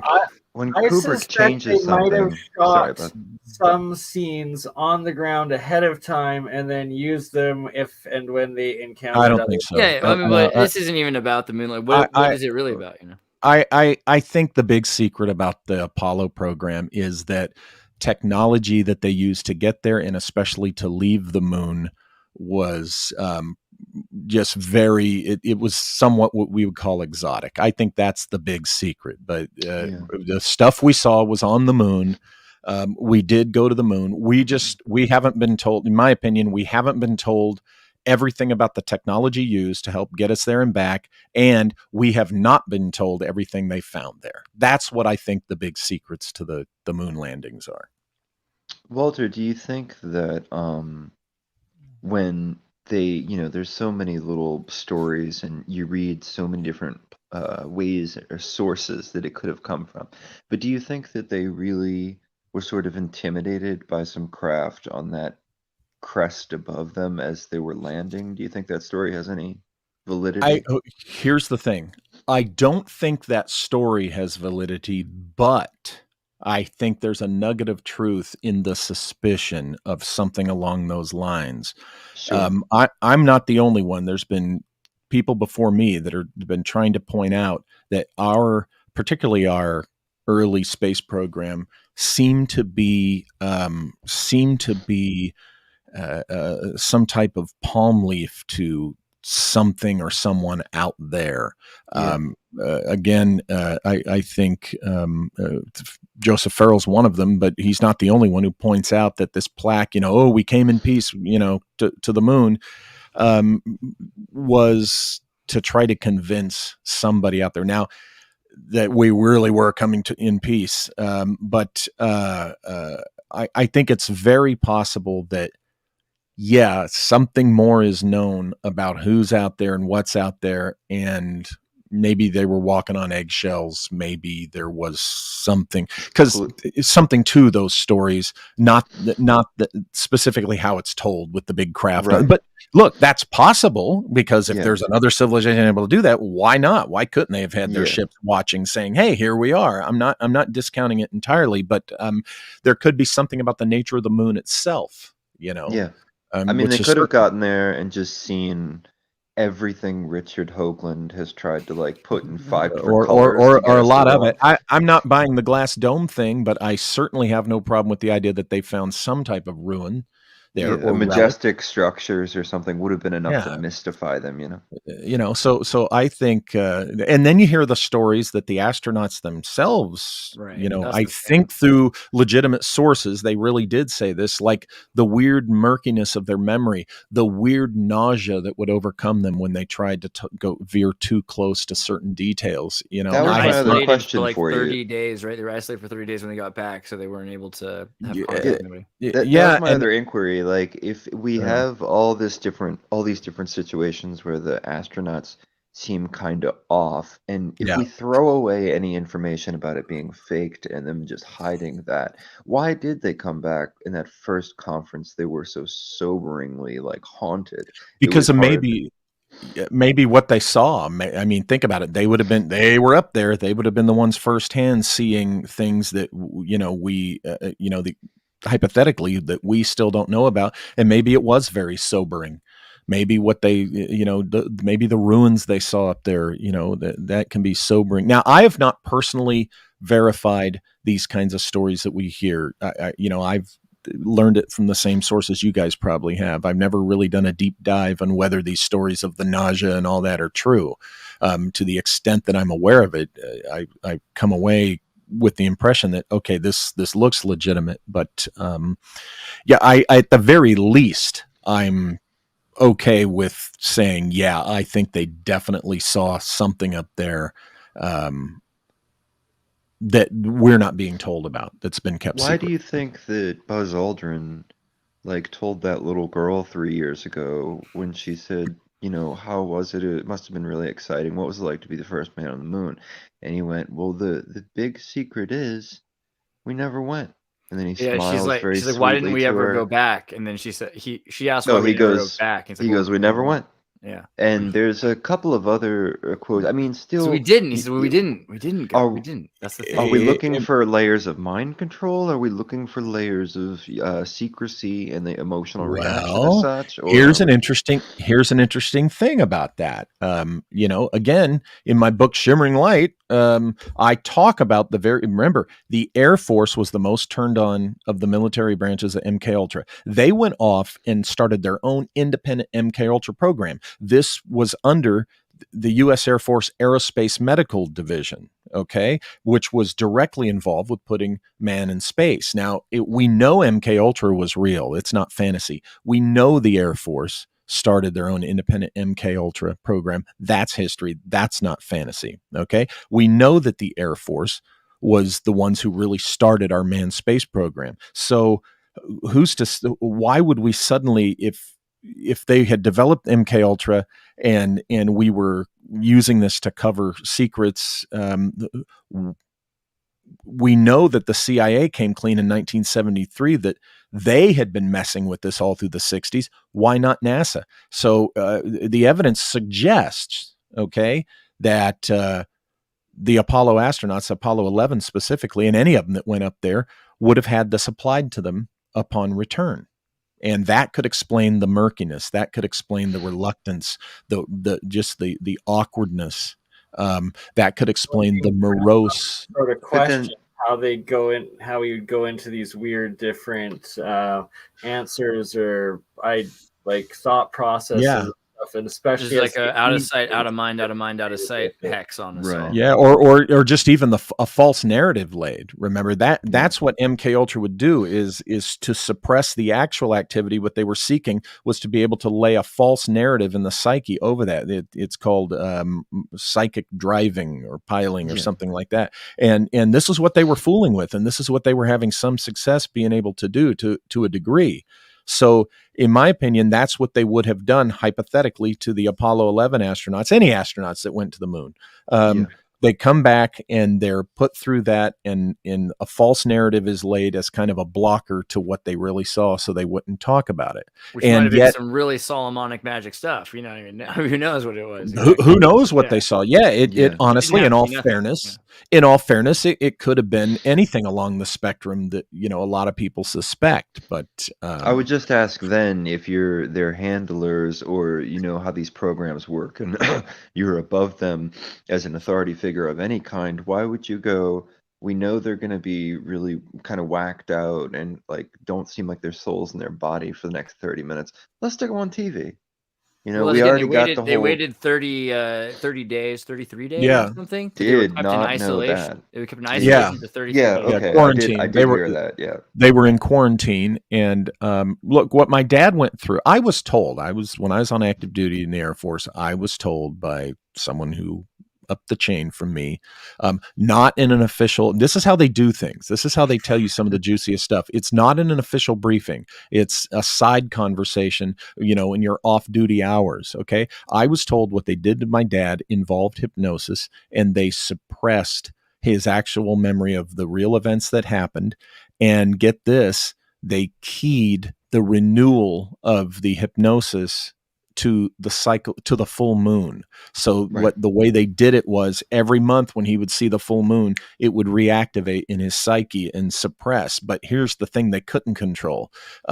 It was kind of it looks like bipolarism because the mind is struggling with this. And I was told that through the years and over the decades, it begins to break down a little bit, and it affects the person deeply because they know that there's a truth in there deep in there, but they can't quite reach it. They can't quite bring it to the surface, but they're more than willing to talk about what was likely the false narrative.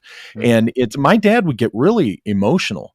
I mean, this was not fun for him. And so when you look at, in fact, I think there's one press conference, right, where all the Apollo 11 astronauts, I mean, they've been back for 30 days and they're still just kind of really, they're like really depressed or almost nervous. It's strange. You know Project Capricorn? The film. Tell me what it is. The movie. The film with O.J. Simpson. Capricorn 1. Yeah, a high school buddy of mine. I'm sorry. A high school buddy of mine, his dad was a helicopter pilot in Hollywood, and he flew one of those choppers in the movie. Oh, that's really cool. Yeah, I definitely saw that movie. And here's the thing, a lot of the rumors about we faked the moon landing did not emerge until after that movie came out. Oh, and you want to know where the origin, at least the credited origin with the we faked the moon landing came from? National Lampoon? Just kidding. No, right here where I live in the San Bernardino Valley, the guy was, he was at the time, I believe, a University of Redlands student, but he lived right here in Redlands, which is a town I go get coffee in every morning. Oh, yeah. And so right here in the goofy old Inland Empire, Southern California, that we faked the moon landing. And I as I understand it, it might have been motivated to that idea. Yeah, movie stores. Yeah, of course, because it's fun. Right now we've got the most cynical society I think we've ever had in our history. So everybody wants to say everything's BS. Well, it's one thing to say some of it is. Everything is BS, but it's about something true a lot of the time. So we have to find out what it was really about. You put a lot of money into it, but it makes me wonder, like, why did the Soviets? What do you think about the Soviet space program? Right? I mean, they didn't do it, or what? What's going on with the Soviets? Well, here's the thing with the Soviets, and I worked against the Soviets for a while, so I had to be intimately familiar with how they work. I read that Spy versus Spy in Mad Magazine. I saw you. Yeah, there you go. See, that's it. That's how it works. Here's one the thing you got to give the Soviets credit for is, man, they've got some good logos and poster art. Gotta admit, that is pretty cool. They've got great monuments and poster and everything. But here's the thing about the Russians. Okay, the Soviets, because the Russia of today is not the Soviet Union. Right, that's Ukraine, a whole other peeve of mine. Ukraine, Kazakhstan, yeah. Yeah. So here's the thing about the Soviets. Had we been faking that, they would have known it, and they would not have been quiet about it. Right. No doubt. They never came out and said America's faking it. I'm telling you, folks, we went to the moon. But why did they fail? Or sorry, we're not. I agree completely. We certainly did. We're not being told everything that was found there is what I think the big secret was, and part of it also everything that was used. Well, my point with Capricorn 1. Go, Walter. Sorry. The Soviets might not have been able to, it might have been the life support issue. Our life support systems, I think, were better than theirs. Remember, they used to just throw people up, and let them burn alive in the rocket. That's how we'll learn what we can learn. They would do stuff that, not that we didn't do heinous stuff, but as far as we know, Joseph Carroll in your chat saying one reason they failed was because their big lunar boosters were sabotaged. That too. See, Walter. No, I'm just kidding. There was stuff going on, but that I mean, we wouldn't have been able to get to everything. If they could do it, I think they would have done it. That's interesting about the medical. What did you say earlier? The program your father, the medical. Well, he was under the command of what's in the Air Force Aerospace Medicine Division. Aerospace medicine. So the fact that aerospace medicine might have been the problem, and you think maybe we got our aerospace medicine from somewhere else. I mean, that's kind of interesting. We had maybe. No. When you say somewhere else, that makes it all mysterious. Not necessarily aliens. Yeah. We what we did was the combined effort, because ours were no slouches. Let's not assume that because of this Operation Paperclip stuff that our own scientists were a bunch of dummies. No, that's not the case. What it was the combined effort. What those German Luftwaffe guys knew, when you brought it over and combined with what our guys were doing, we ultimately made it work. And it just might be that between the sabotage that Joseph mentioned, which I agree with, and also, the distinct problems with life support. I think there's multiple technological reasons why the Soviets didn't make it. Because another thing is, if they had, they would have bragged about that. Yeah. So right. you know, Right. as mean, anybody would and should, you know, you do something like that. Their My shuttle point with program, Capricorn was 1, almost one more day. advanced right before they ended it all, and that it was actually they put their shuttle up around Earth before NASA's shuttle went up, I believe, and it was a one drone flight. It was radio controlled flight that they did before, and then they never used them again. But the fact the ISS, everything stands out. It's interesting to Well, me that we get credit for the moon, they get credit for the space That was station. right before the Soviet Union failed. Okay, Though.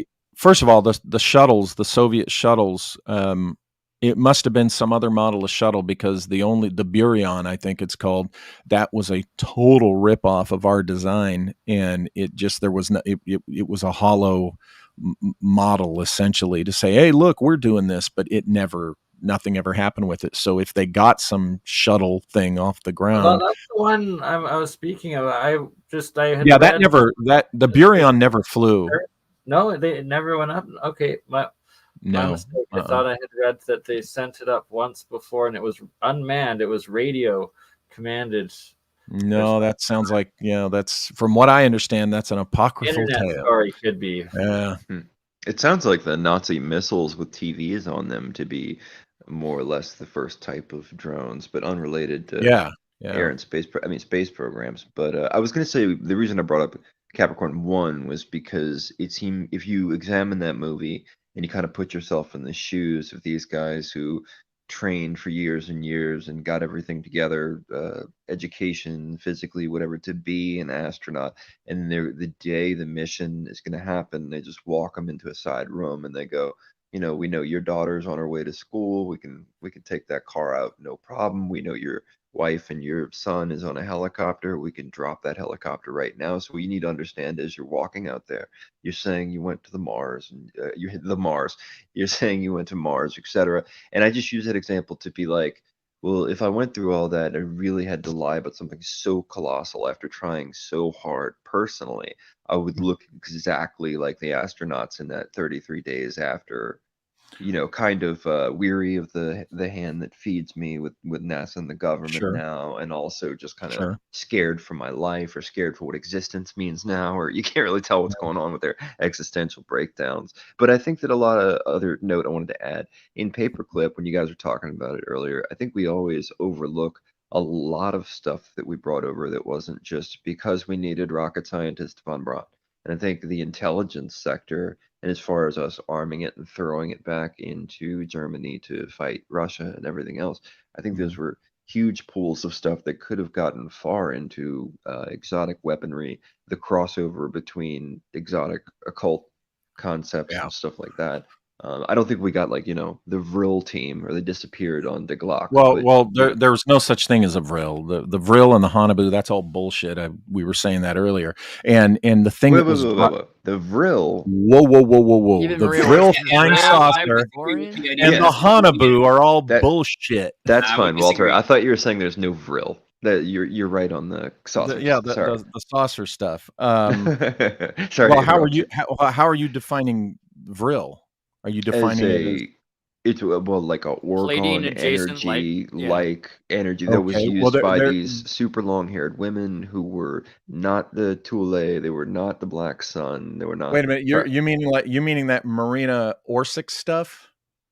Well, her group of women who were working with scientists, she came up with 400 pages of how to design the supposed Hanabu, whatever, in High German and Latin. And L. Frank Baum came up with hundreds of pages of The Wizard of Oz. After Blavatsky, because he was a theosophist. We did that. And I get your point.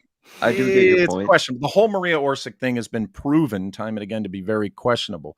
Really? But the thing with Operation Paperclip was what was driving it was not von Braun or even the atomic scientists. What was driving it were the aviation medicine scientists of the Luftwaffe and American aviation medicine scientists. It was putting man in space. And the reason von Braun, they wanted him twofold, was obviously for the weaponry they could use, but just as much because they thought, hey, he could build rockets that'll get us into space, which he ultimately did.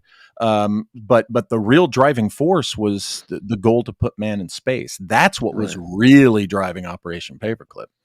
But I think there's a lot of mind control in there too. So like what we see. Oh yeah, they got the MK Ultra guys. Yeah. I think they got my labs, which was more important to them sometimes. Sure. My labs and the induction experiences, as well as aspects of the occult that may or may not be related to exotic German technologies. occultists, yeah, definitely would have been were among those scientists. Absolutely. Right. What is the number, Walter? To me, it's 150 to 300,000 high-ranking SS brought here and made comfy, and so either in Huntsville or I don't think there were not SS. I don't think there were that many. It's supposed to be like 30 to 50,000, including families, and then there's 300,000 German soldiers' families who were brought from the Druganovich Trail to South America, but not necessarily. I know about Paperclip. A lot of spreading around in South America. Well, when I think Strughold, Hubertus Strughold, no, not Strughold, but another guy off the top of my head, I'm not remembering his name,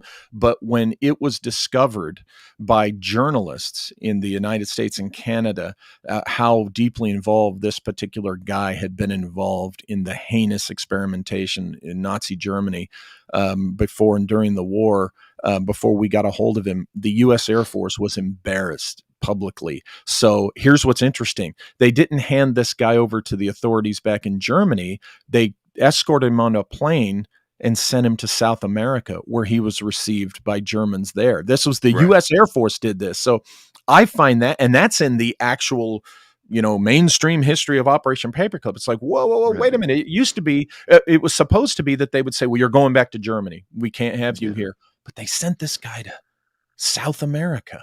Colonia Dignidad. Somewhere in Argentina, and then where he ended up after that, I don't know. So, what does that tell you? What arrangement did they have, or who did they know was down there that they handed this guy off to? And Bariloche. The big, just to say really quickly, Hitler's supposed to have gone to Bariloche before going to San Bernardino, because Paraguay, it's easier because there's less socialist Italians than there are in Argentina. But when he got there to Argentina, he went to Bariloche. Today, Bariloche is where the Atomic Research Center is. So it's their own little mini linear accelerator in Argentina and connected to the hydroelectric power plant. So there's a lot of stuff around there. People have these stories in El Buzón of UFOs.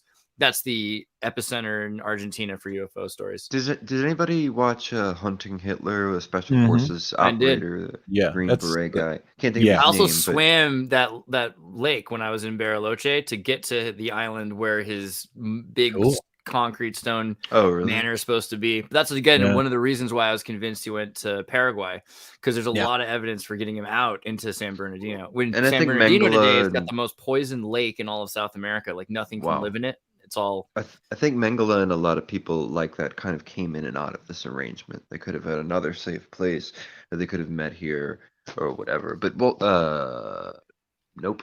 I thought I had another point. Well, that's a good point you bring up. Under Alan Dulles' CIA in particular, I could totally see Mengele possibly, having come into the United States for he was whatever MK reason. Ultra's Dr. Green. We had a few mysterious MK Ultra doctors, and when you look at the actual interactions with patients or survivors or whatever, there's certain doctors never had normal names, and Dr. Green, seen by so many people around the world or whatever, is supposedly Mengele. Like I said, I think he had a comfy spot, and then he still went out and did his own adventures. But I think a lot of what turned into aspects of MK Ultra, even the abduction phenomenon, uses Nazi exotic technology and their knowledge of mind control mixed with Ultra, or however they figured that out. Do you think that the Air Force, the 3705th Bomber Wing, or do you think anyone in the Air Force carries out my labs, Walter? That's another thing I have. Richard Doty directly said yes, but I was like, what? Okay, let me tell you. This is not a person I'm taking. When I was an OSI agent in my first year, there was a special project that I was a counterintelligence guy, and I pitched what we call a development case, a development file, to my boss, and they said, yeah, you can do it and stuff. But I got a total cautionary tale briefing about Richard Doty, and hey, we want to avoid. It's like, this is Richard Doty. Don't be Richard Doty. And this was before he was, I had ever heard of him before. He was public. This was in 1994. Okay. Wow. And I was told, you want to avoid being this guy, Richard Doty, because he embarrassed the hell out of the Air Force. And that's what it was. He was used as a cautionary tale. I've only communicated personally with the guy once. It was a few years ago. It was over texting DMs, and it was a pleasant interaction. However, the problem I have is he and I used to do his specialty. While he was in, he had one particular specialty. That was my specialty when I was at Wright-Patterson. And that specialty involves, let's say, perception management and telling, things that aren't necessarily true for a purpose, for an agenda. And here's the thing. I personally find Richard Doty to be a narrative opportunist. Whatever keeps him relevant to the community, whatever keeps him speaking at conferences, whatever keeps him being interviewed on radio shows and whatever, Richard Doty will tell. Okay. He'll say what they want to hear. Right. But so therefore, I personally, because of all that, I generally don't buy Richard Doty's claims. Well, you've forget seen the body that. language, Where you've do seen my the labs speech come patterns, you've seen all that same stuff that I was looking at too, hey? What? And you can identify. You've seen the speech patterns, the body language. You've watched it closely and identified those same tells that I've watched when he's talked. Same thing with Corbell. Yeah, that guy. Corbell to me is a carnival barker. No credibility whatsoever. We're also about like 10 minutes late or to the end, so I want to ask a couple questions. Sure, go ahead. One someone asked was about whether you believe, and we kind of talked a bit about the underground military bases and breakaway civilization. Do you think that there is a breakaway civilization simultaneously existing somewhere isolated from us here? Here's what I think about that, because I've changed. I used to use the phrase breakaway civilization, which it's an excellent concept. It's an excellent definition, and we owe Richard Dolan coming up with the definition, and that is a very good Corey definition. Good tried to sue me for using it. Oh God, Corey Good. I'm sorry that you had to go through that circus. Here's the thing. I think the word civilization is too big. It causes people to think of this breakaway. I say group. Faction would be another good word. And here's the thing: these breakaways, they coexist with us in this world.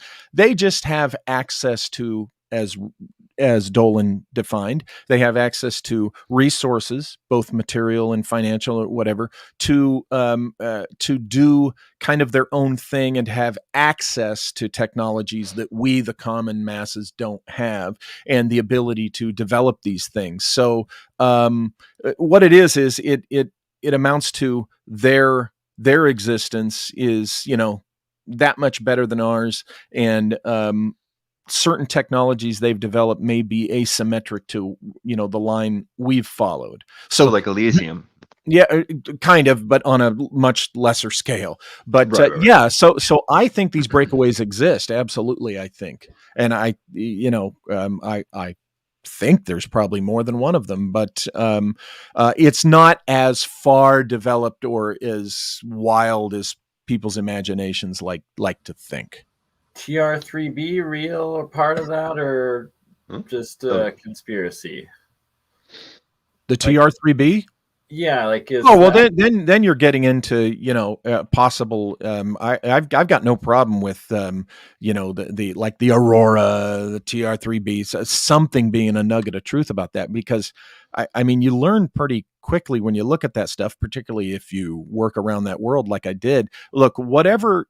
For example, this is one example. Ours is not the only one who does this, but the U.S. Air Force. If the U.S. Air Force tells you aircraft A is our most advanced aircraft we have, you can bet money that that's not the truth. We have something you don't know about that's probably, at least in a practical application, 20 to 30 years ahead of what we're being told aircraft A could do. And here's another thing. You're told aircraft A has this ceiling and that speed. I guarantee you the ceiling's higher and the speed is faster, the capabilities. That's just common military sense, good sense. But also you can bet that there's something in being used in practical application that's going to be what you'd call 20 to 30 years advanced, that they're not telling you about. And again, that's also just good military sense. Right. Also, we've got this idea of, whether space is being faked and the moon's being faked, but also if it's coming back. Because if we're supposed to be able to have been there before, why are we not? When are we going back to space, in your opinion, if we're going at all, or whatever's happening? Or are we already there currently? We're already there currently. I'm convinced of that. I think that whole discussion's a moot issue, because who says we ever really stopped? I just think they've always been doing the secret missions to space, and we haven't really stopped our manned presence in space. We claim that narrative to the public, but there's no legitimate reason to assume just because they told us that we haven't. My God, please, come on. Look what they told us about other things, that wasn't true. But yeah, I think we've been up there. According to NASA, they lost all the technology, and it will be a, quote, very painful process to rebuild back up. Yeah, right. Of course, that's NASA, right? Never a straight answer. But see, that's NASA doing a sleight of hand. Don't look behind the man behind the curtain. That's NASA telling you about them, allegedly them. NASA isn't speaking for whatever secret manned space program that the military has. And no, it's not like this advanced Starfleet crap that, the jerk Corey Goode has, claimed and lied about. It's something that is, for the most part, really debunked in court. I have to. Exactly. He debunked himself so he can go piss up a rope. But, a classified manned space program, I think, was mostly parallel to what we saw NASA doing in the early decades. But somewhere, my guess is somewhere around 1980, it really started pulling ahead and farther. But remember, it's not like we are using the shuttle, but there was really secretly a Starship Enterprise. That's ridiculous. It was just, if there's a classified program, which I think there has been, it's just a little bit more advanced than what we know about publicly. Enough to the point where people with telescopes looking 24/7 across the globe distributed have not seen these things launching, showing up. So unless they develop poking technology before they develop advanced abilities, which I highly doubt, No, you're wrong. Making these things look similar to what we've already put up in space. You're wrong. Here's the thing, okay? People would be seeing this all the time, like when they've launched stuff from Vandenberg for years. Tell me, has anyone in this room ever been privy to what's inside the classified payloads that get loaded on those rockets before they're launched? No.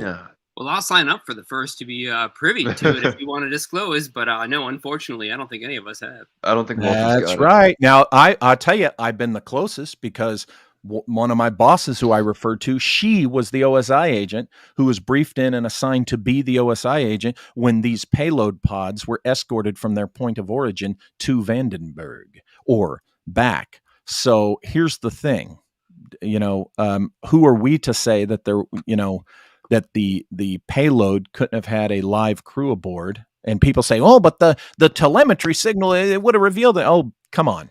If you don't think they found a way to shroud all that, come on, you're being naive. I'm not saying you, Exotic. I'm speaking the rhetorical you, us. No, relevant though, relevant.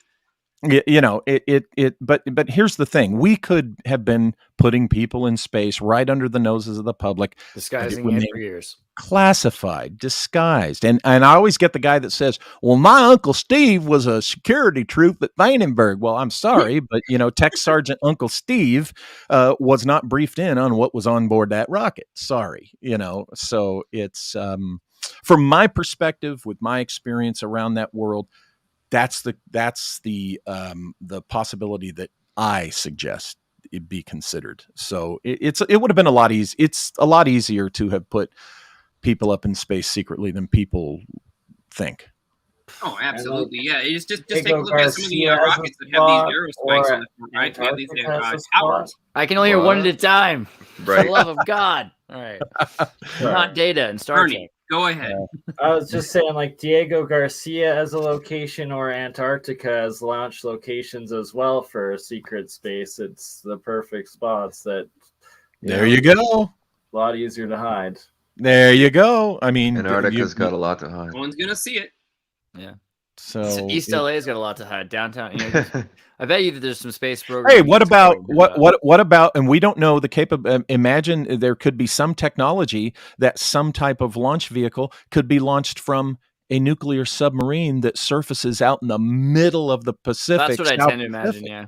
you know, and you know, you the you have to ICBMs consider all that these they're things. already launching out of those things are pretty much go into space as it is. So Yeah, so it's these kinds of things are possible, and I find them potentially just as fascinating, you know, as some of the wild stuff that's not likely true that people come up with, but it's not as fun, you know, as the wild stuff. So We were we watching understand the Tesla building possibility that SpaceX. very advanced Whoa. forms of technology, you know, those of electrodynamics and space-time modification and refractive index control, were actually discovered quite a while ago. Then we automatically have to accept the idea that these craft wouldn't be easily visible from certain angles, and that they could basically be self-cloaked by very mechanism of their operation of their flight.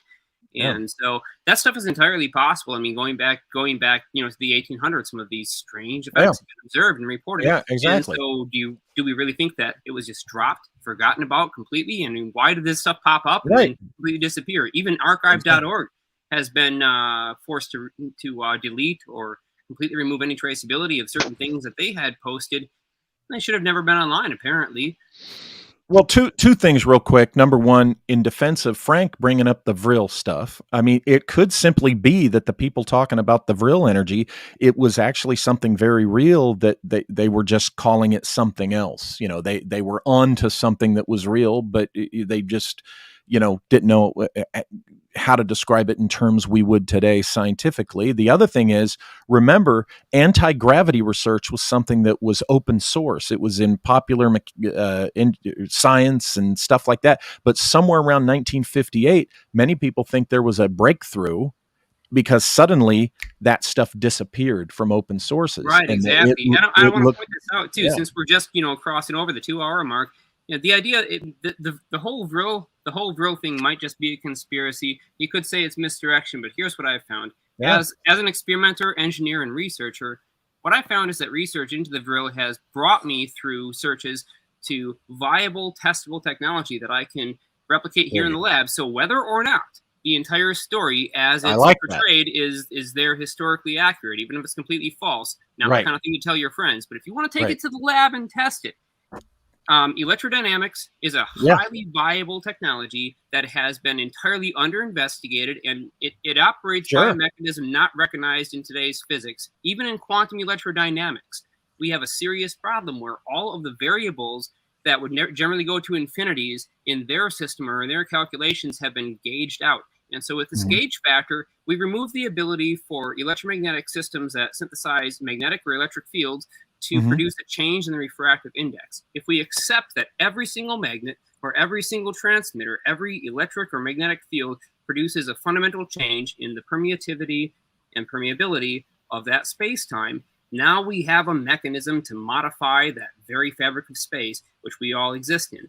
And we have a propulsion technology which could have easily been investigated, what I verified personally in my lab and I'm continuing to develop and investigate, that, of course, you know, many before have discovered for a very long time, and it's been known since Maxwell. Even Maxwell had the system of quaternions to consider the variable refractive index. Heaviside and Gibbs recalculated it to remove those variables because they were too complicated for the mathematicians of the time to implement the power grid for the United States, which is why we lost. Well, remember the sleight of hand they did with physics. We were forced onto the Einstein track. And everything has to follow Einstein. My friend, Dr. Joseph Farrell, points this out all the time. The other very viable, in some opinions, more likely truths of physics were just publicly, nope, that can't be because Einstein was used, you know, to divert our attention off of what some people were really doing. And you know, I applaud what you're saying. You're right. Take it to the lab. It doesn't matter what the crazy story about the naked ladies in the circle with the long blonde hair. If the nugget of truth of this Vril thing that we're talking about is something that is real, then that's what counts. Right? Yep, we don't care about the story. I'm fully willing to dump all that stuff. Yeah, right. Grinder, as long as it equals a testable technology that we can do something with. That's I'm glad all Exotic said all that. Literally any story, no matter how extreme, no matter how crazy, from anybody at all, regardless of their evidence, regardless of their history, just to get that little tidbit that morsel of technology that I can stick on my lab bench.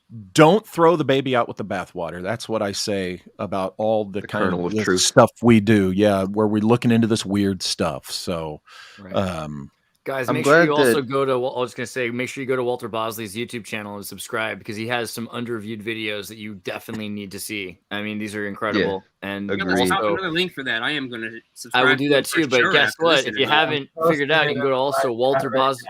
Everybody. Let me just say also, you can go to walterbosley.com, because that's the best way to get his books. I mean, you can find them on Amazon, but do they? And also lostcontinentlibrary.com. That's that and walterbosley.com definitely.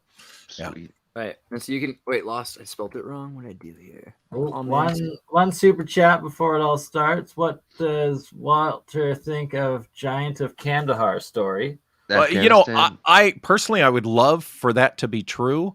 I lean towards it's not, but I'm always open to hearing, because I still have a lot of fun with this stuff. I mean, come on, it's fun. And you just heard me say, don't throw babies out with the bathwater. You know, I always ask myself, what's the nugget of truth to this story about the Giant of Kandahar? You know, I don't just dismiss everything. And that one is intriguing. That's a lot of fun. And it's been changing on the internet. One or something, and that could be the truth. And sorry, I just wanted to point out one quick thing. The Buran did complete one uncrewed space flight in 19. Oh, it did. In 19. Oh, wow. Okay. Uncrewed space flight that it completed safely. So it would have been drone remote controlled in 88, and then okay, so half of my understanding was true. It was definitely a design ripoff of ours, but the fact is they did put it up there in space. Okay. Okay. All I was going to say real quick was I was glad Exotic said all that, and even said take it to the lab and the bench and test it out for that. That's truth. right. That's on right. my Absolutely. side, intellectually, just reading everything, I came to the conclusion that that's where that would definitely be the outer world. The inner world, if we're just to understand concepts, is it somewhere between Orgon and Chi? Like it's invocable and buildable in the body in some way that would work the way that those martial arts that are dependent on Chi and not just using it as part of the striking process or whatever works. But then I saw so many psychosexual, psychedelic kind of crossovers in the explanation. It also seemed to be like Orgon, because it is testable in the lab. It is a science thing. I think that yes, sir. I was just going to say on that issue, that reminds me of check out Joseph Farrell's work on the atomic bomb explosions and at Trinity site, the tests where there seemed to be an extra burst of energy that was more than the sum of its parts. In other words, the atomic explosion seemed to trigger an effect that triggered an extra energy or power. Joseph can describe it better than I am, but it could be that when you're talking about the Chi and the Orgon and then the Vril, it could be kind of in that vein of there's something out there that's more than just the sum of the parts. Right. Yeah, the one warning, the piece of advice I would give to listening to wild stories is anybody who has advice or information to offer you, regardless of whether or not it seems believable, listen to it and consider it. If you can model things in your own mind, which I should say is a requirement for any investigator, model their story in your own mind as if it was completely true. Consider that they might not be remembering it correctly. Maybe they're not even deceiving you. Maybe they are. But look for those tidbits of consistent information which align with things that you previously learned and seem to form a bigger picture. If you can pull those pieces out, take all of what you can, because even people who are sent to mess you up, throw you off your course, have generally information which they'll accidentally speak about to give you enough so that it's a partial truth. And if you've got the discernment, consider it as possible in your mind for that moment, but don't let it affect your perception of reality after you leave that conversation. And that's my warning. Do not adopt that into your total perception of the world until you actually test it or have some proof. But consider it possible in the moment where you have access to that information or while you're being told that story. It's the only way you're going to get any kind of viable information out of these extreme sources. And we've got to be really, really stringent with our investigation. Not overly skeptical. Doesn't matter how you perceive outside in that moment, but you've got to remember that there is a consistent reality which aligns with many other experiments, many other perceptions that you'll have by that point. And if you can link it in and it all makes sense consistently, you've got a picture that you can do something with. Yeah. All right, we got one last question here. Bosley, any thoughts on Burckhardt-Heim's theory? I'm not familiar with it. Neither am I. Sorry, I'm sorry, Compliziert. Oh God, I butchered that. But Compliziert. I was messaging with Joseph Giza Death Star community in your live chat there, and he was down for coming on to another one of these with us. We'll aim Excellent. for 2 weeks' time, so I'll be in contact with you, Walter, and if you can email Joseph, and I'd love to really get into his alchemy of free energy and so many more of the over unity physics and amazing research that both Joseph and you have gone into over the years. Yeah, and everybody check out Walter's books, but don't fail to check out Joseph Farrell's all of his books, and then Peter Levenda. And even Jim Mars is part of this triad that I thought were the most important people last couple of decades, really getting the kernels of truth, the most genuinely out or collected in one book. Then I've seen, I would have to read 11 other authors to get the wrong idea about Nazis in Antarctica. And then I look into their stuff, and it's Walter Bosley and Peter Levenda will have you reconceiving the way you look at the world and the way you understand systems and organizations and stuff like that. Joseph Farrell has so much. It seems like he has 9 lives. There's so much technical information in there, and then he'll completely switch topics, and then he'll go back. Actually, let me do a 7th book on paperclip and mind control, or just whatever. He's like the legitimate. I don't want to compare him to David Childress, but because that's more anthropology and archaeology. But he's like a hyper legitimate. But I know he's watching. But I'm gonna give you a little tidbit that you can just put in your back pocket. As diverse as you see Joseph Farrell's works, he does have, it's coming from an overarching hypothesis. Oh, I can tell, yeah. Especially the way he references his other stuff. Yeah, as you get further into it, Yeah, and which really even cool. I am anxious for him to finally get to, and because as long as I've known him and we've had private talks and stuff, and I get a little bit of insight, it took me, I think, like 4 years to understand what he calls the metaphor.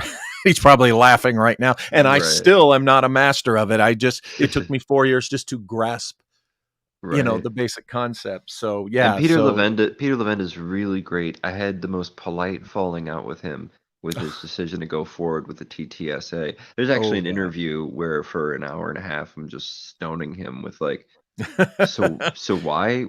Why, Peter? And then I'd re-explain to him how significant he was already, and then why teaming up with Blink-182 would solve anything. But and that still looks like an embarrassment to me.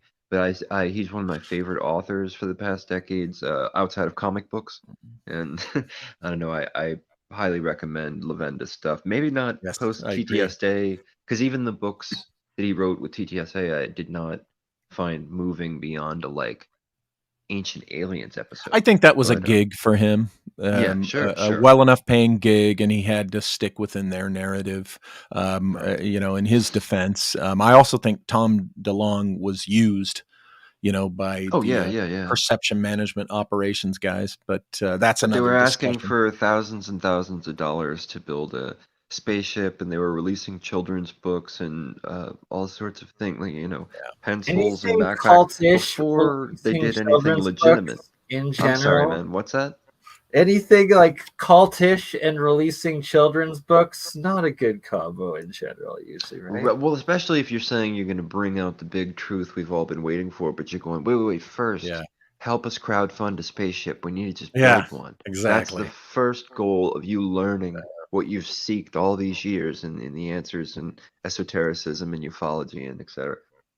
And Peter Levenda covers a lot of esotericism and well. Yes, he does indeed.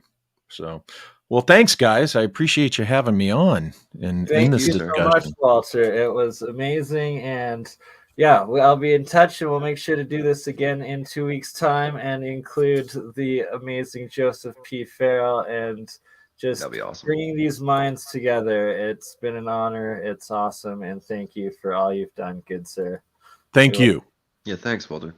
I forgot to bring up the hitchhiker effect, but we'll do that one on the next one. We'll do that next one, yeah. That's a whole other hour. So okay, cool. Thank you, everyone. Thanks, guys. Much all right. Peace, everybody.